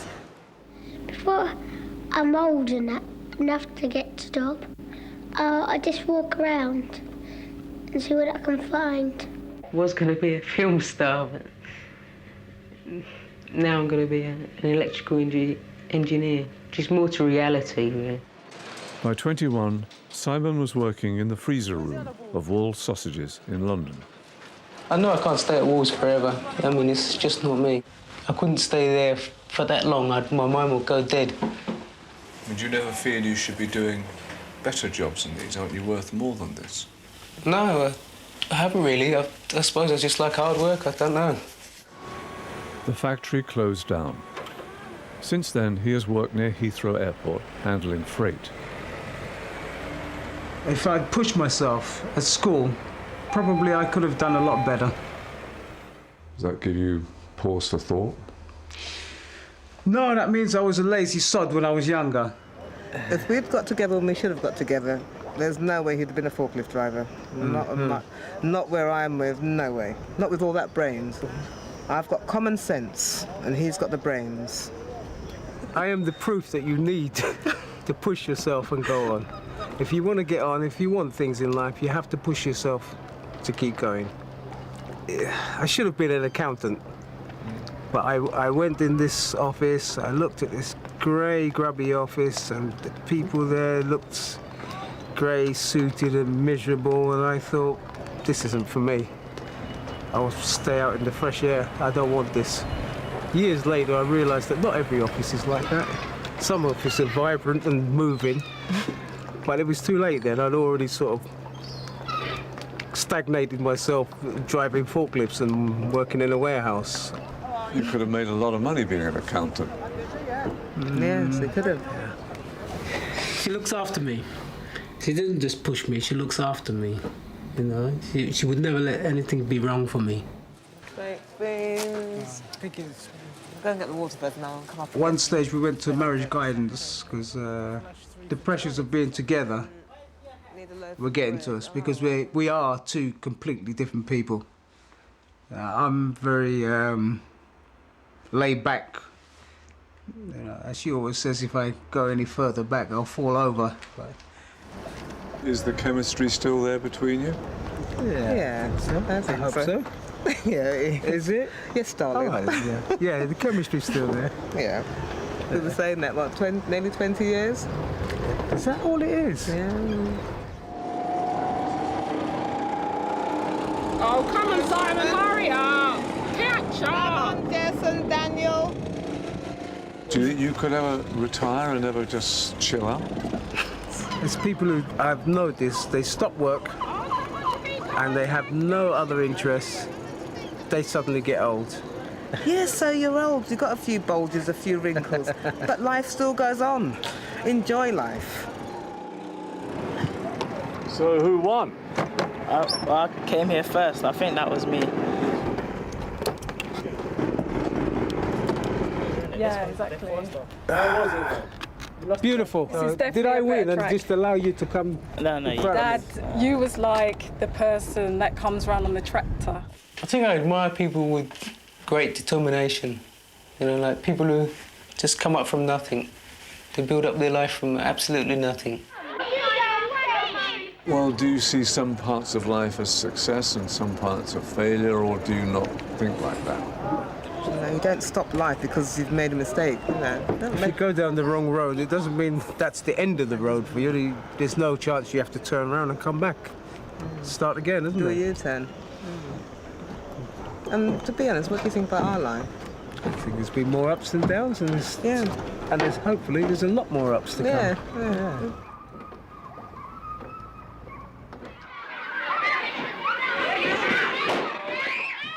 And what about the other children? Where are they now? What are they doing? I'm going to work in Woolworths.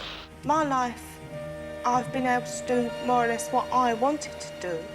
My heart's desire is to see my daddy. It all springs from loving God and Christ, I suppose. I read the Financial Times.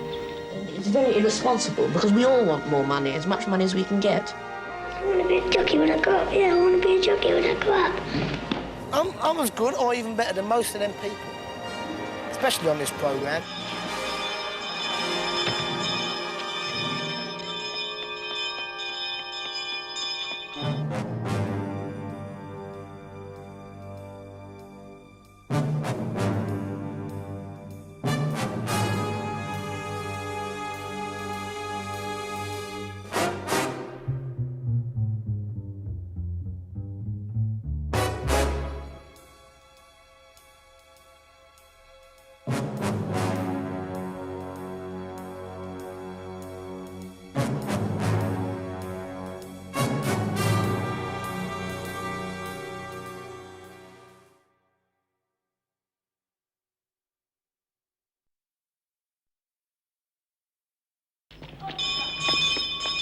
In 1964, Granada Television brought together a group of 7-year-olds from all over the country and from all walks of life.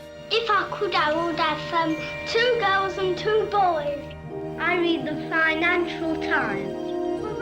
They talked about their dreams, their ambitions, and their fears for the future. Everything flew up in the air. It all landed on my head. For nearly half a century, in a unique, groundbreaking series of films, we have followed their lives every 7 years. They are now 56. girlfriend is in Africa, and I don't think I'll have another chance of seeing her again. Have you got any girlfriend? No, not yet. I'm sure it will come, but not yet.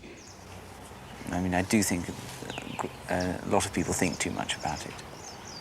I think I would very much like to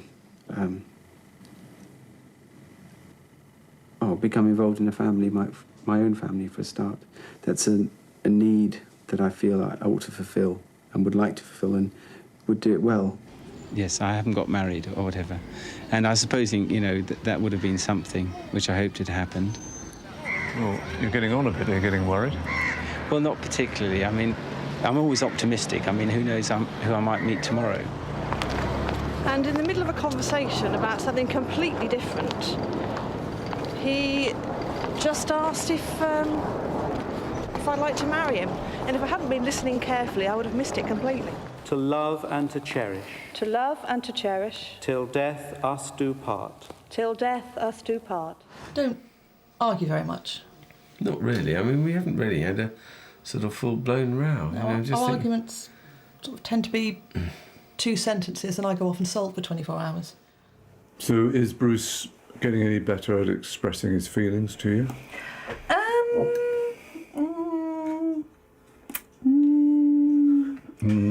Not really, by the sound of that. We may have children, I don't know. I mean, if in 7 years' time or so we're living in a slightly bigger house with a young family, that would be nice. I mean, I don't want to pin all my hopes on it and nothing happens. We are quite old. I can see bringing up, say, teenage children when in your 50s might be a bit strange. Come on in, Henry, get on. Bruce and Penny had 2 sons, Henry and George. I mean, 7 years ago, you were taking a bit of a pasting from them. Well, yes, exactly, and that's, you know, if they sat on me now, I wouldn't be able to get up again. And in the second year, I was in rooms at the top of that staircase there. Bruce and Penny took the boys away for a weekend to Oxford to see Bruce's old college and to watch their father play cricket. It's just nice drifting along the river without making too much noise. You know, if you can see the old wildlife and so on, you come up on it unawares kind of thing. Muddy water and a spider. Tar. One of you link up one, and one of you... I think it's more of a father-son thing to go along and watch and support. And we always have lunch, then tea, and then a barbecue afterwards. We're not very good at this, are we? No, Ever since Cornwall, it was to be no more camping. My heart's desire is to see my daddy, who's 6,000 miles away. What happened between you and your dad? I suppose a separation and a distance. When I was 14, I went out to Zimbabwe, and then later when he retired to England, we felt that there was a lot of distance between us and ground to make up. Okay. I think it's going to take quite a while. The boys are still young enough for us all 3 to fit into a small tent. I suppose it's a bit of dads and lads and getting to know each other and forming a relationship and so on. I didn't want to leave. Oh, Lord, that's not going to go in there. Okay, boys. What's that then? They always come first. I mean, we've got our work and so on, so we'll do a variety of things with them. We'll do it later, dear. I'm off to play cricket. Bye-bye. Is the forecast to rain tonight? We're riding on the toes to go sideways. Commence! When he was 7, Bruce was at boarding school. He went on to Oxford, where he got a maths degree. You can show that this is irreducible. Then you do a transformation on this polynomial x equal to t plus 2. After Oxford, he worked in the city for a year, then decided to teach. He taught in a state school. General education is better for society, I think. Do you understand the game? There is a class society, and I think public schools may help its continuance. At 35, Bruce took a sabbatical and taught in Bangladesh. The straight line, yes, keep going. At 42, he was back in the East End as head of the maths department at a girls' comprehensive school. Yeah. At 49, we found him teaching at St Albans, an independent school. In the early days, the school was in the Abbey, going back to 948.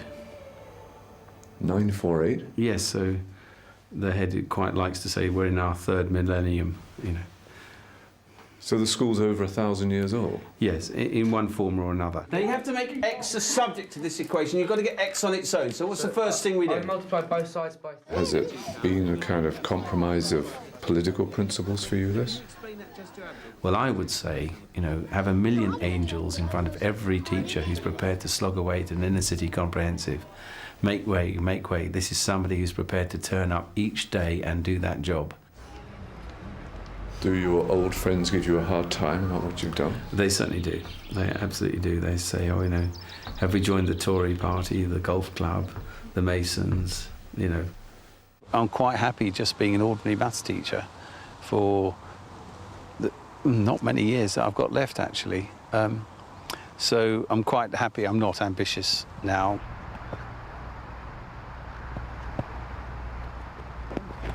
Yep, race it up. So do you enjoy watching cricket? I can watch it for short periods. It's a sort of a sport tax on Bruce. He plays cricket, I go and shop. So is he playing as much, Bruce, as he used to? No. And when he does, he usually manages to pull a muscle, so... But they lost by about 70 runs and our team lost by about 70 runs. At the end of the game, somebody is nominated to wear that ridiculous garment.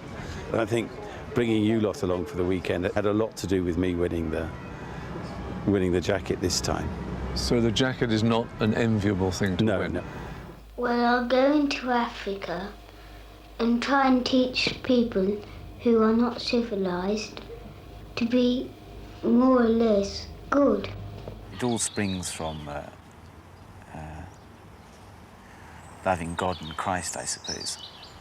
Some people often will say that the bully is upset about something in their own lives, and so when they're bullying, they're... I suppose I'm taking them to Quakers so that they learn the Christian stories and a lot of what's embedded in our culture. They are good moral tales that which, when they reflect upon, they may give them a sense of right and wrong and so on. One group or another will get sort of drawn in. We like the ethos of tolerance and understanding. The boys go to a local Quaker school, where Penny teaches. Everybody in the school, from the youngest 2.5-year-old in the nursery to the headmaster, is known by their first names, and there is no uniform, and very few formal rules. Oh, pull out, because I'll take the lead. Are you ambitious for them? Yeah, I mean, some people work ferociously hard, and while that's rewarding and they enjoy that and they enjoy the success and so on, you just hope they get a nice balance to their lives. What are your fears for the future with the boys? That they don't fulfil their potential, that they're led astray in some way, drugs or something. They end up unhappy with regrets about not having done as well as they could. Go, boys. Right, what a night we're going to have here. Right, if I wake up to find anybody clutching my genitals... George! They're very good company, but they will grow apart. You know, eventually leave home, and we won't see them so often. And in a way, I'll miss them dreadfully, but that's the natural order of things. And just think how comfortable Mummy is in her bed and breakfast. But just remember, when we're in a tent, the Baldwin family are a non-farting family. Thank you, Father. Dad, shut up.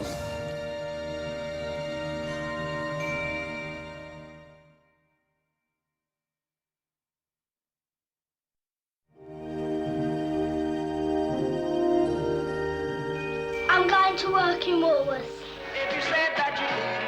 Lynn grew up in the East End of London. Why am I using wooden spoon, please, to stir this saucepan? Well, in a grammar school, I don't think you find many girls that really want to do metalwork or woodwork.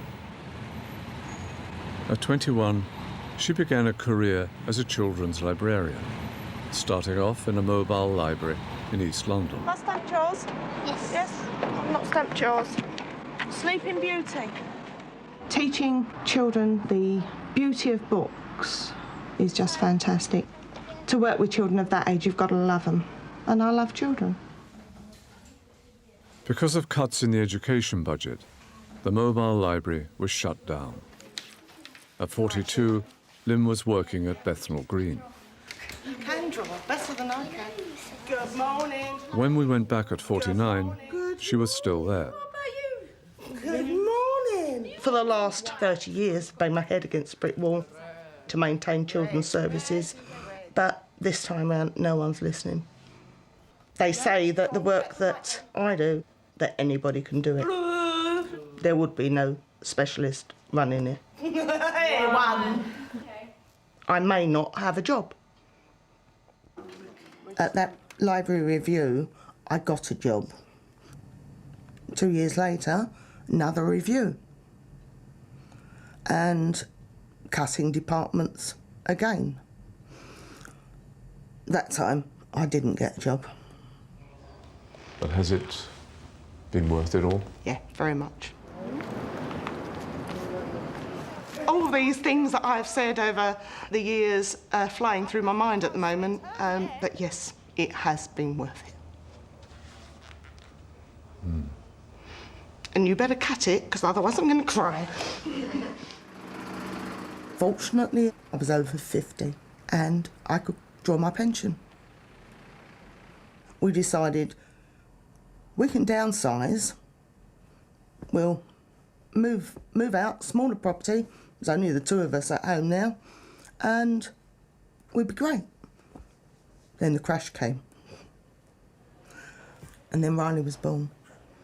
And what I thought was stress was nothing.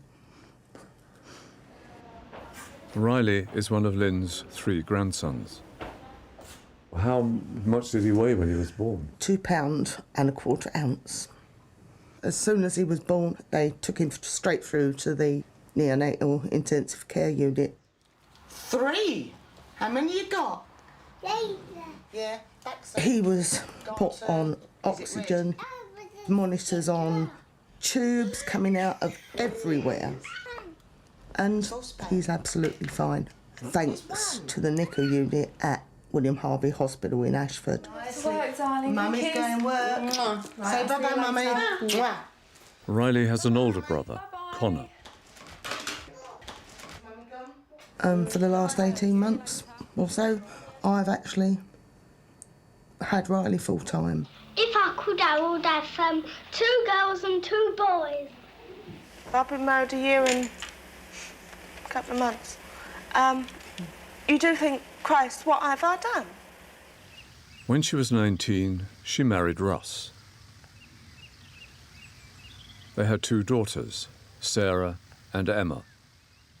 I'm very much geared to the family unit. I mean, us all, we do things together all the time.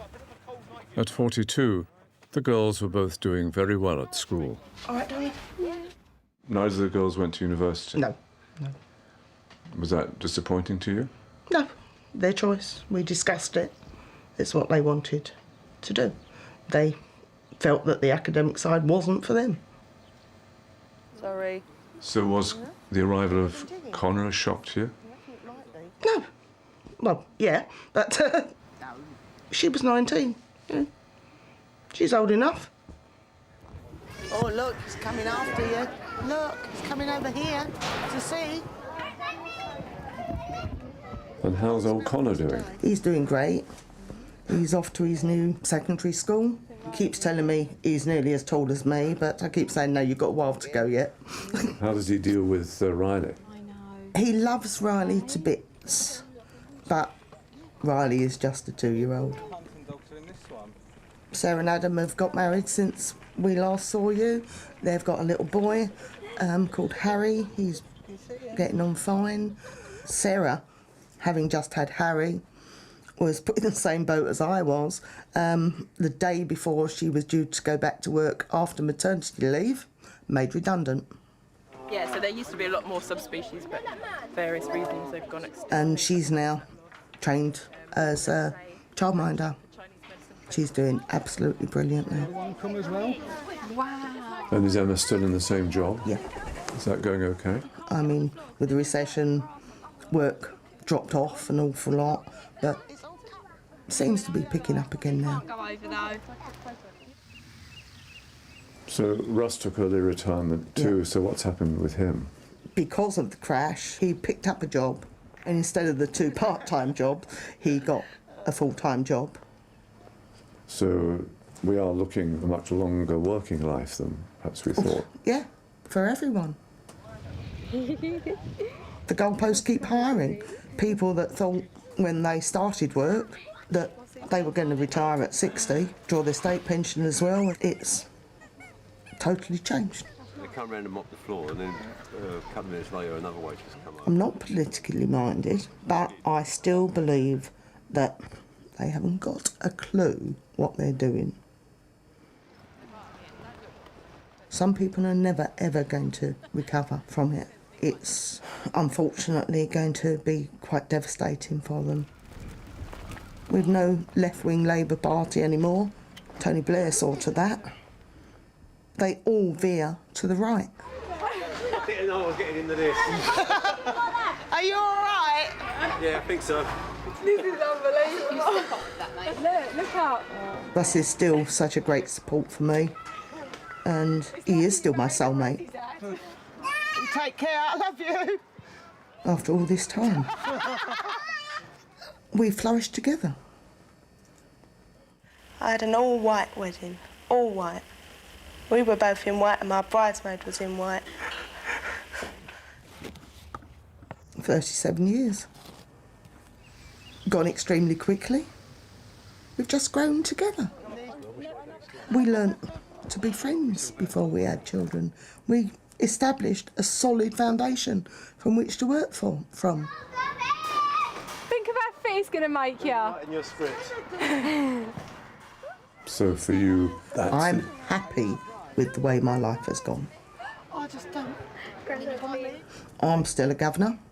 I'm still chair of governors at St Saviour's. Just been appointed for another 4-year term of office from the London Diocesan Board of Schools. Must be doing something right.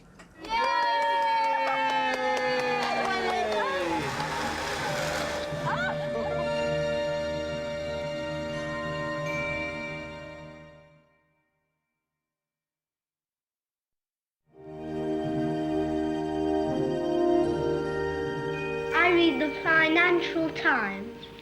I read the Observer and the Times. What do you like about it? Well, I usually look at the headlines and then read about them. About it. When I leave the school, I'm going to College Court. And then I will be going to Westminster boarding school if I pass the exam. And then we think I'm going to Cambridge and Trinity Hall. John went to Westminster, then on to read law at Christ Church, Oxford. I'm thinking of following a legal career with a view to ending in Parliament. Might be at the bar. Doing what? Perhaps chancery practice. I now have a career. I'm a barrister. Other than that, life chugs along in varying degrees. Well, in a sense, not very much has changed in my career over the last 14 years. I'm still a barrister. I still wear a curly white wig. The only visible difference, I suppose, is I wear a silk gown because I'm now a QC. So week after next is ideal, yeah, the week after next. Except for Monday. I do largely litigation. I enjoy the work, which is intellectually stimulating and always interesting, I'm blessed with an exceptionally nice group of people in these chambers who I really get on with. I've been ushers at many members of Chambers' weddings. I've been godfather to at least 3 Chambers' children. It's a really nice, close set of friends here, and I think I'm very blessed in my work environment. I'm going to Charterhouse, and after that, Trinity Hall, Cambridge. Andrew went to Charterhouse and Cambridge, where he read law. I'd like to be a solicitor, and also fairly successful. At 28, Andrew was a solicitor. By 35, he'd become a partner. Later, he joined the legal department of a large British industrial company.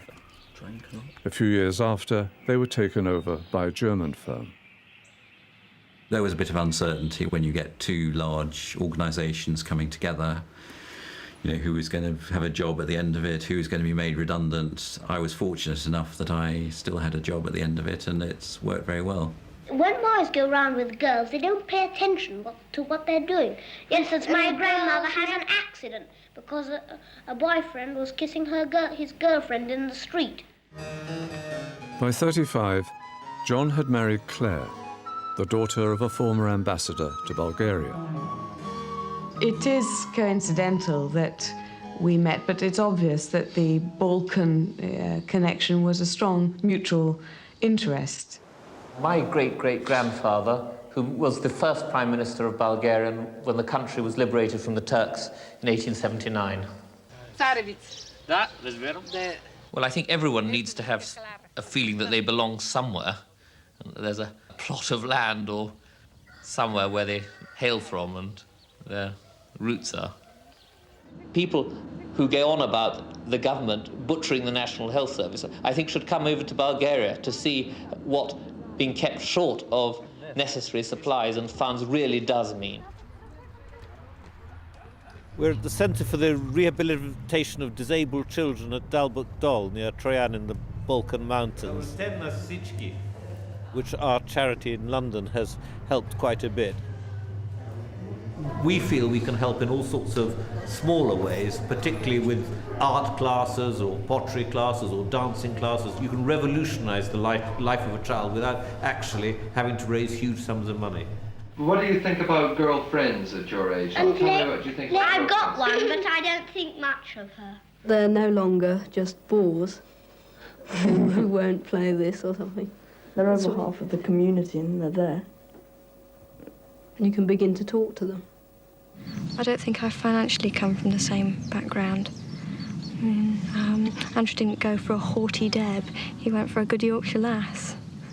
Does money concern you a lot? No, I think as long as one has enough to be comfortable, that's really what one should aim for. What's the most difficult thing about keeping the marriage together? I don't think it is particularly difficult, actually. We seem to manage all right. Would you say? I think so. We talk, don't we? I mean, so how is married life? Well, I still love him, if that's what you're asking. And likewise. I think the most important thing to us, apart from our marriage, is our children. So we look at them and we see that they seem to be happy and getting on well. We're pleased to be sitting here after however many years it is, 28 years, still happily together. Andrew and Jane have 2 sons, Alexander and Timothy.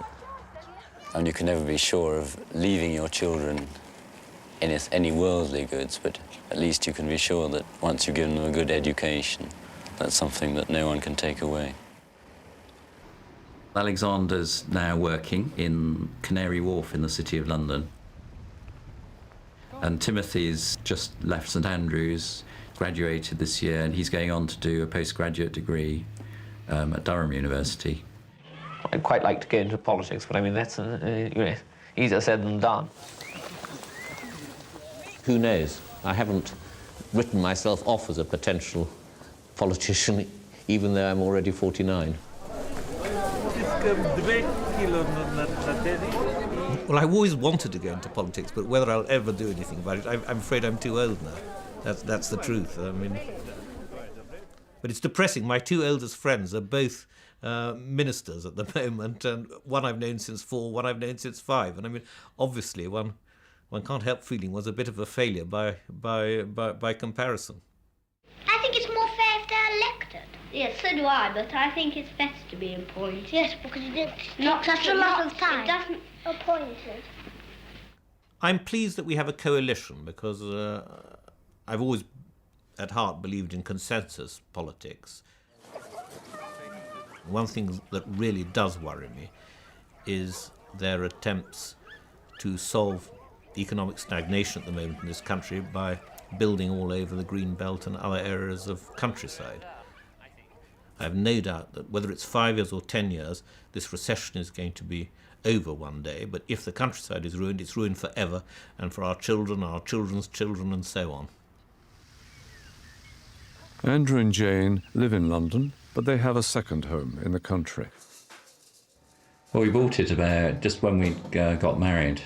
It was a 200-year-old barn that we bought in an auction, completely derelict, nothing in it at all except for manure. We've been here now 28 years. Time's gone by, but the thing has obviously got more mature over the years. So is it done? It's never done. There is always the problem of weeds. As a couple, are you concerned by the destruction of the environment? Is that something I'm very interested about it. And I think what worries me is that we have the opportunity now to save animals, flora and fauna, that will be lost, and we don't know what benefit they will be to us. I think a lot of people say, well, global warming's bad, but are they actually prepared to do anything about it? The company I work for is developing hydrogen-powered fuel cells for cars in the future. It's still some way off, but I think that's the way that cars will go. There must be times, when you look and think, well, I did well with this, or I should have done that differently. Well, I think when there are sort of events in your life, like when, for example, Timothy graduated recently, and we thought, well, that's quite nice. Here he is at the next stage of his life. He's done quite well to get there, and he seems well balanced. And it's those sorts of things that make you reflect. Well, when Alexander got his first job was very exciting. Yes, absolutely. He got the phone call and he screamed down the staircase, I got the job, and a tear came to my eye. It still does now. It was such a lovely feeling, really. I've been very fortunate that Andrew has provided very well for us without me having to go to work, and I've been able to nurture the boys. But I'm not sure whether, looking at the next generation, you feel a lot of women have to work. And I admire them for doing it. But in some ways, I think maybe it would be good to work. Not necessarily full-time, maybe take time off until your children are at school. But then you get to my stage and you think, well, it would be nice to have something to do. I mean, are you grateful she made that decision? Yes, I am. But I can see that now maybe she'd enjoy more having some sort of career at this stage. Is that doable? No, I don't think so. I would say it probably is. It's a matter of self-confidence, but obviously in the mid-50s it's a bit more difficult. I'm not in the mid-50s yet, remember? True. Does she lack self-confidence, do you think? To a certain extent. I think she doesn't realise how capable she is, really. I think it's not a bad idea to pay for schools, because if we didn't, schools would be so nasty and crowded.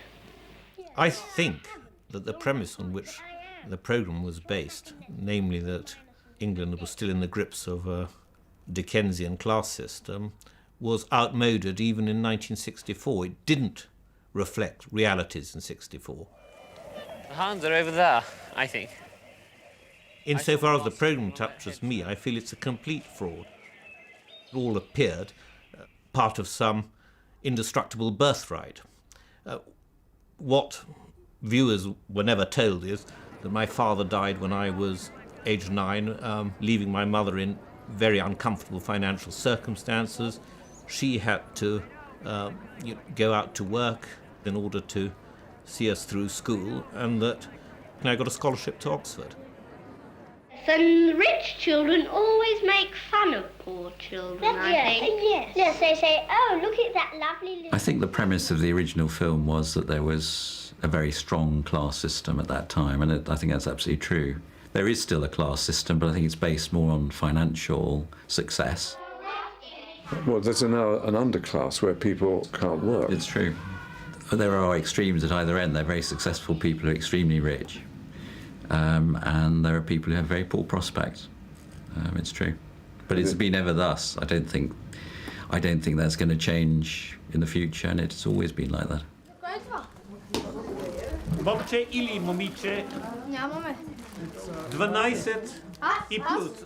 Last time I appeared on the programme, a very generous film director based in San Francisco saw the programme and sent us a large cheque running to many thousands of pounds, which we were able to do a great deal of good with in Bulgaria at the time. So that was a wonderful byproduct of the programme, and perhaps it slightly softened my objections. It's not something I look forward to every 7 years, appearing in this programme. I'm always surprised that, you appear for 5 or 10 minutes and anyone remembers your face, but apparently they do. Well, I suppose the only thing for me is that I've seen what my husband looked like at 7 and 14 and 21 before I knew him. And then when I had my own children, I could see which of them looked like their father at those stages of life. And a lot of women just don't have that. I think what's undesirable is people who have had options don't make advantage, take best advantage of them. But I can't see there's anything wrong as long as people don't abuse the opportunities and privileges they've had. It's a very nonchalant little theme. Butter wouldn't melt in its mouth, so take it very quietly. Let it just present itself. Off, 3.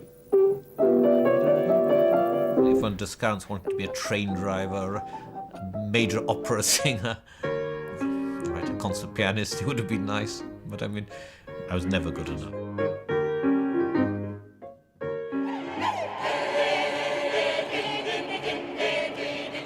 I enjoy my professional career very much indeed, but doing something for other people gives you a satisfaction that even, winning a fantastic case on some ludicrous, archaic point of law won't quite deliver.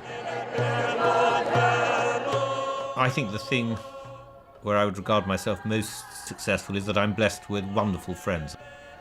I'm happily married. I think I'm an incredibly lucky person in all sorts of respects.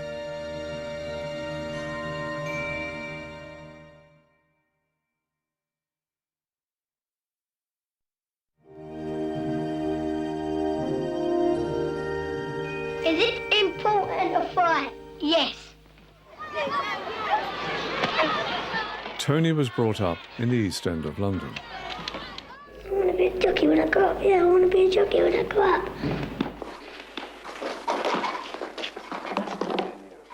At 14, he was already an apprentice at Tommy Gosling's racing stable at Epsom.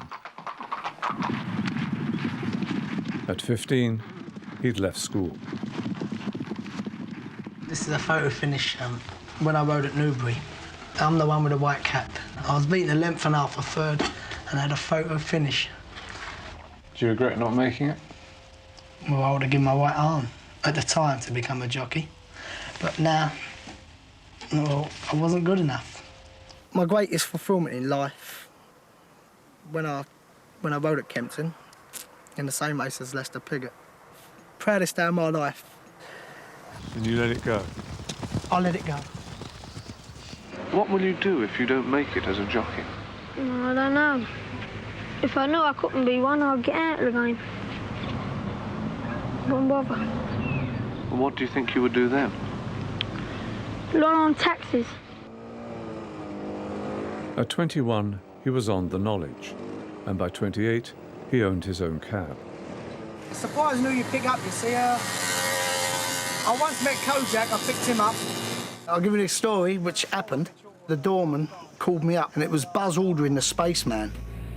And we drove out the forecourt of the hotel, and a cab pulled up, and the taxi driver said, "Can you get his autograph?" So I heard it and say, "Mr. Aldrin," I said, "can I have your autograph, please?" And the cabbie said, "No, I don't want his autograph. I want your autograph." And I couldn't believe it. I said, "You're joking, ain't you?" And to this day, I thought myself, you know, I'm more famous than Buzz Aldrin. He was the second man to land on the moon. Have you got a girlfriend? Nope. Would you like to have a girlfriend? Nope. You understand 4 Fs? Find them, feed them, and forget them. With the other F, I'll let you use your own discrimination. I mean, this one, I tried to do the 3 Fs, but I couldn't forget her. I went to a discotheque. He was in the pub earlier on, and that afterwards we went to a discotheque and Tony was staying there. And from there, that was it. By 42, Tony and Debbie had left the East End and moved to Woodford in Essex.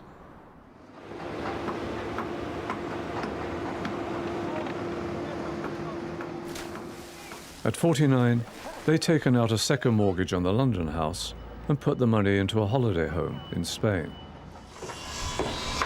From here, it's about 200 yards along. There's going to be all commercial units here. My intentions would be to turn one of these units into a sports bar. We're putting all tellies round in a sports sort of way, like football shirts and all that, memorabilia. Aldi have come along and built a brand new supermarket there. So all my aspirations and dreams went out the window. Well, Michael, that used to be my bank, and that's been closed now for about 18 months. As you probably understand, there is a world recession, and they were, you know, affected like everybody else. My character seems to sort of have slowed down while I'm out here, and the pace is different, and everything's done tomorrow here. You know, I just go to the beach, everyone sort of mingles in, and it's lovely. Our jobs can make it accessible, where we can come 4 hours to door from Spain back to England. We can work 3 weeks of commitment of, you know, getting our money and still, you know, having a life out here. It's a bit quiet, though, for you two, isn't it? Yeah, but then you got your bingo there, haven't you? It's not quiet when we get here. Not here. There's only one ambition, and really, I want a baby son, and if I see my baby son, that is my ambition fulfilled. No one knows that, only you now. Debbie and Tony have 3 children, Nikki, Jodie and Perry. Nicky, as you know, he was a French polisher, which is a dying trade in England. So we funded him, me and Debbie, on the knowledge. Cheers, everyone. Cheers. We got him the bike, we got him the runs, we paid his tutoring, and I couldn't ask for more. To be more proud for when he got his badge. It was a gift from God for what happened. I'm very proud of Perry as well. She got in the post office, and that's what she's doing, Postman Pell. That's our Postman Pell. She's got a lovely boyfriend, and he's certainly got my blessing. Big lad, very nice guy, loves his football, you know, typical East End kid. You're not lazy, far from it, but I just think it's easier trying it as it's dried. I used to do that. No, you never. You paid to get your ironing done, like you still do today. You always have paid. So how is it, all of you in the house together? Yeah, it's all right. She's only here because she's pregnant and she doesn't carry too well. Can be. Sometimes she gets on my nerves. Sometimes they'll get on my nerves. Sometimes I get on their nerves. It's just what happens. Well done, Hell. Give way. Well done. Jodie, I mean, at this present time, she just relies on us a great deal. And she's been very scarred with a relationship that she was in. Her relationship with her first love of her own life was very turbulent, but he's the father of her kid.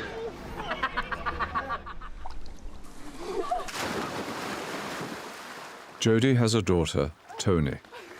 Tony, as you appreciate, she's living with us. You know, my daughter Jodie, she's at this present time having emotional problems and various other problems, and most of all, I've got to make sure my Tony grows up with a safe environment. I'll tell you what, this is a 10 out of 10. Once her mother does get better, I will certainly bond them back, and hopefully, which we pray, They become mother and daughter, and everything will be fine after that. She's growing up at an alarming rate. When she's with any one of her friends, I'll go to her and say, Tony, no, and stop it, Grandad, you're embarrassing me, and I have to sort of pull the reins in for me. How's the cabin going? We had an influx of Arabs come for Ramadan. Without them and the injection of wealth, I think the cab train would have sunk. It's been so bad out there. It's very hard. The ratio before was about 10 cabs to 7 jobs. When the Arabs come, it was about 10 cabs to 9 jobs. When they go away and now the recession came, it's 10 cabs to 2 jobs. I feel that the economy will bust within 5 years because people like myself have been giving and giving all the time. We're paying. You know, someone's getting it at our expense. The tangerines. How did you prophesy what was going to happen in this last programme? You seem to know that the economy was going to go bust. I feel the Labour government has got a lot to answer for. Draining the system dry, giving out aid to all countries around the world, hemorrhaging money through the war effort, you know, giving money to the banks and no regulation on the banks. You could see the drip, drip, drip situation at the end of the tap.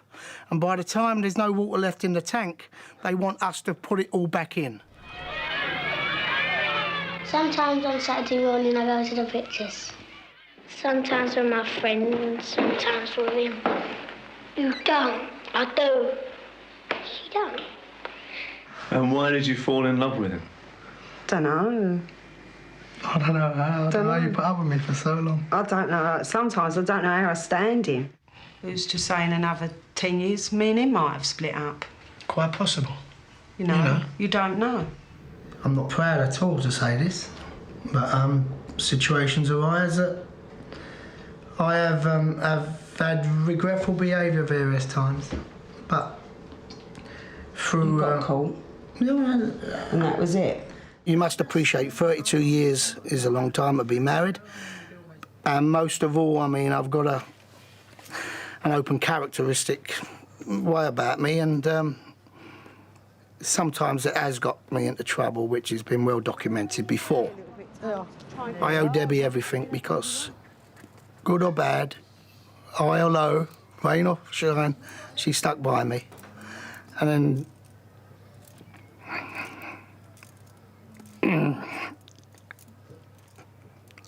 at the end of it, I still love her so. And that's the reason why. That will always be the reason why. Were the kids angry with you? Yeah. Yes, they were angry with me, and the situation was, it was an hard pill to swallow because the kids are my life. Nikki, Jodie, Perry, the grandchildren. I draw a circle. They're all mine, and I'm lucky. I'm very, very lucky, Michael.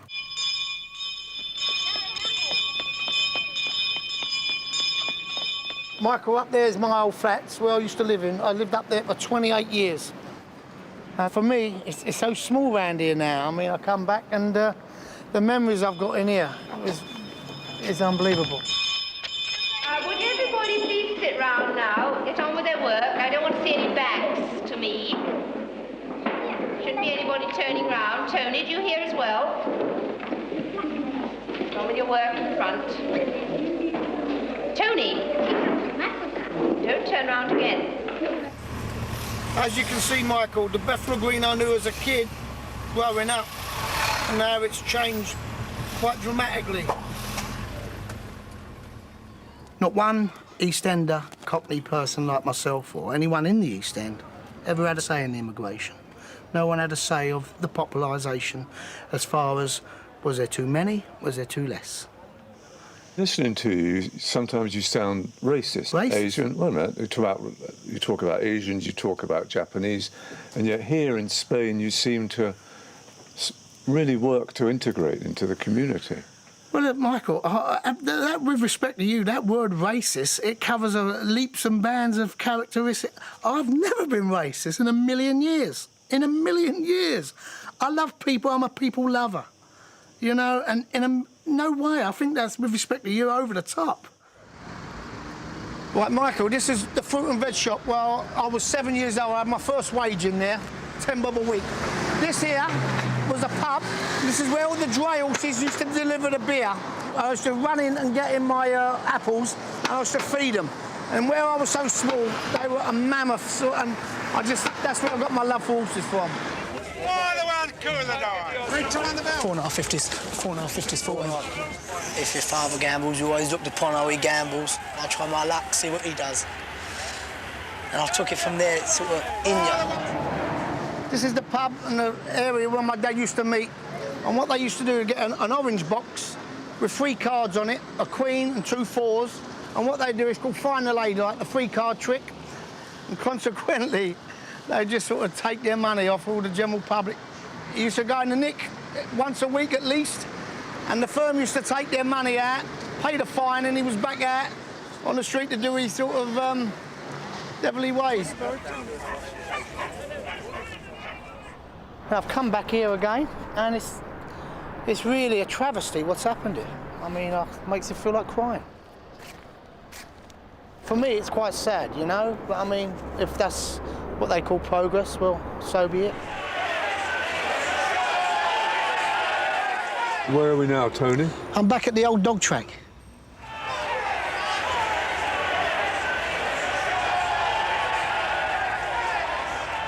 We're at the Olympic Stadium, Michael. And this is where the old dog track used to be on this site. And I'm here today and I cannot believe the transformation. It's a dream, it's just spectacular. And the torch from this Games should be now passed to the East End for a new generation to come through.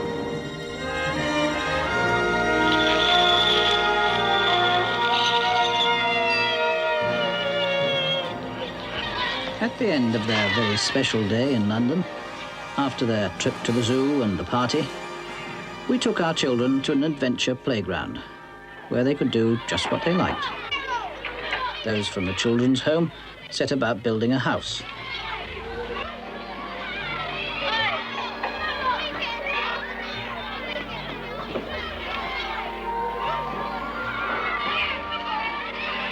There's Nicholas.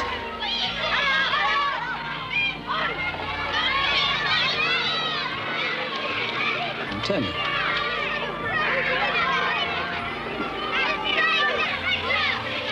Andrew.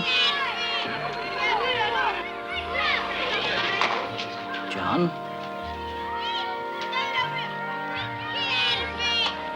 And Bruce.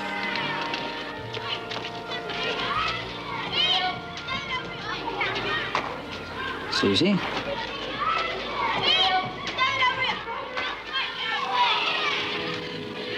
Jackie and her friends.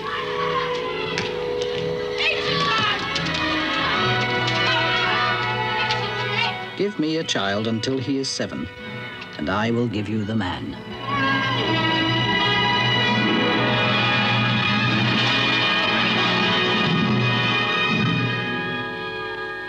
This has been a glimpse of Britain's future.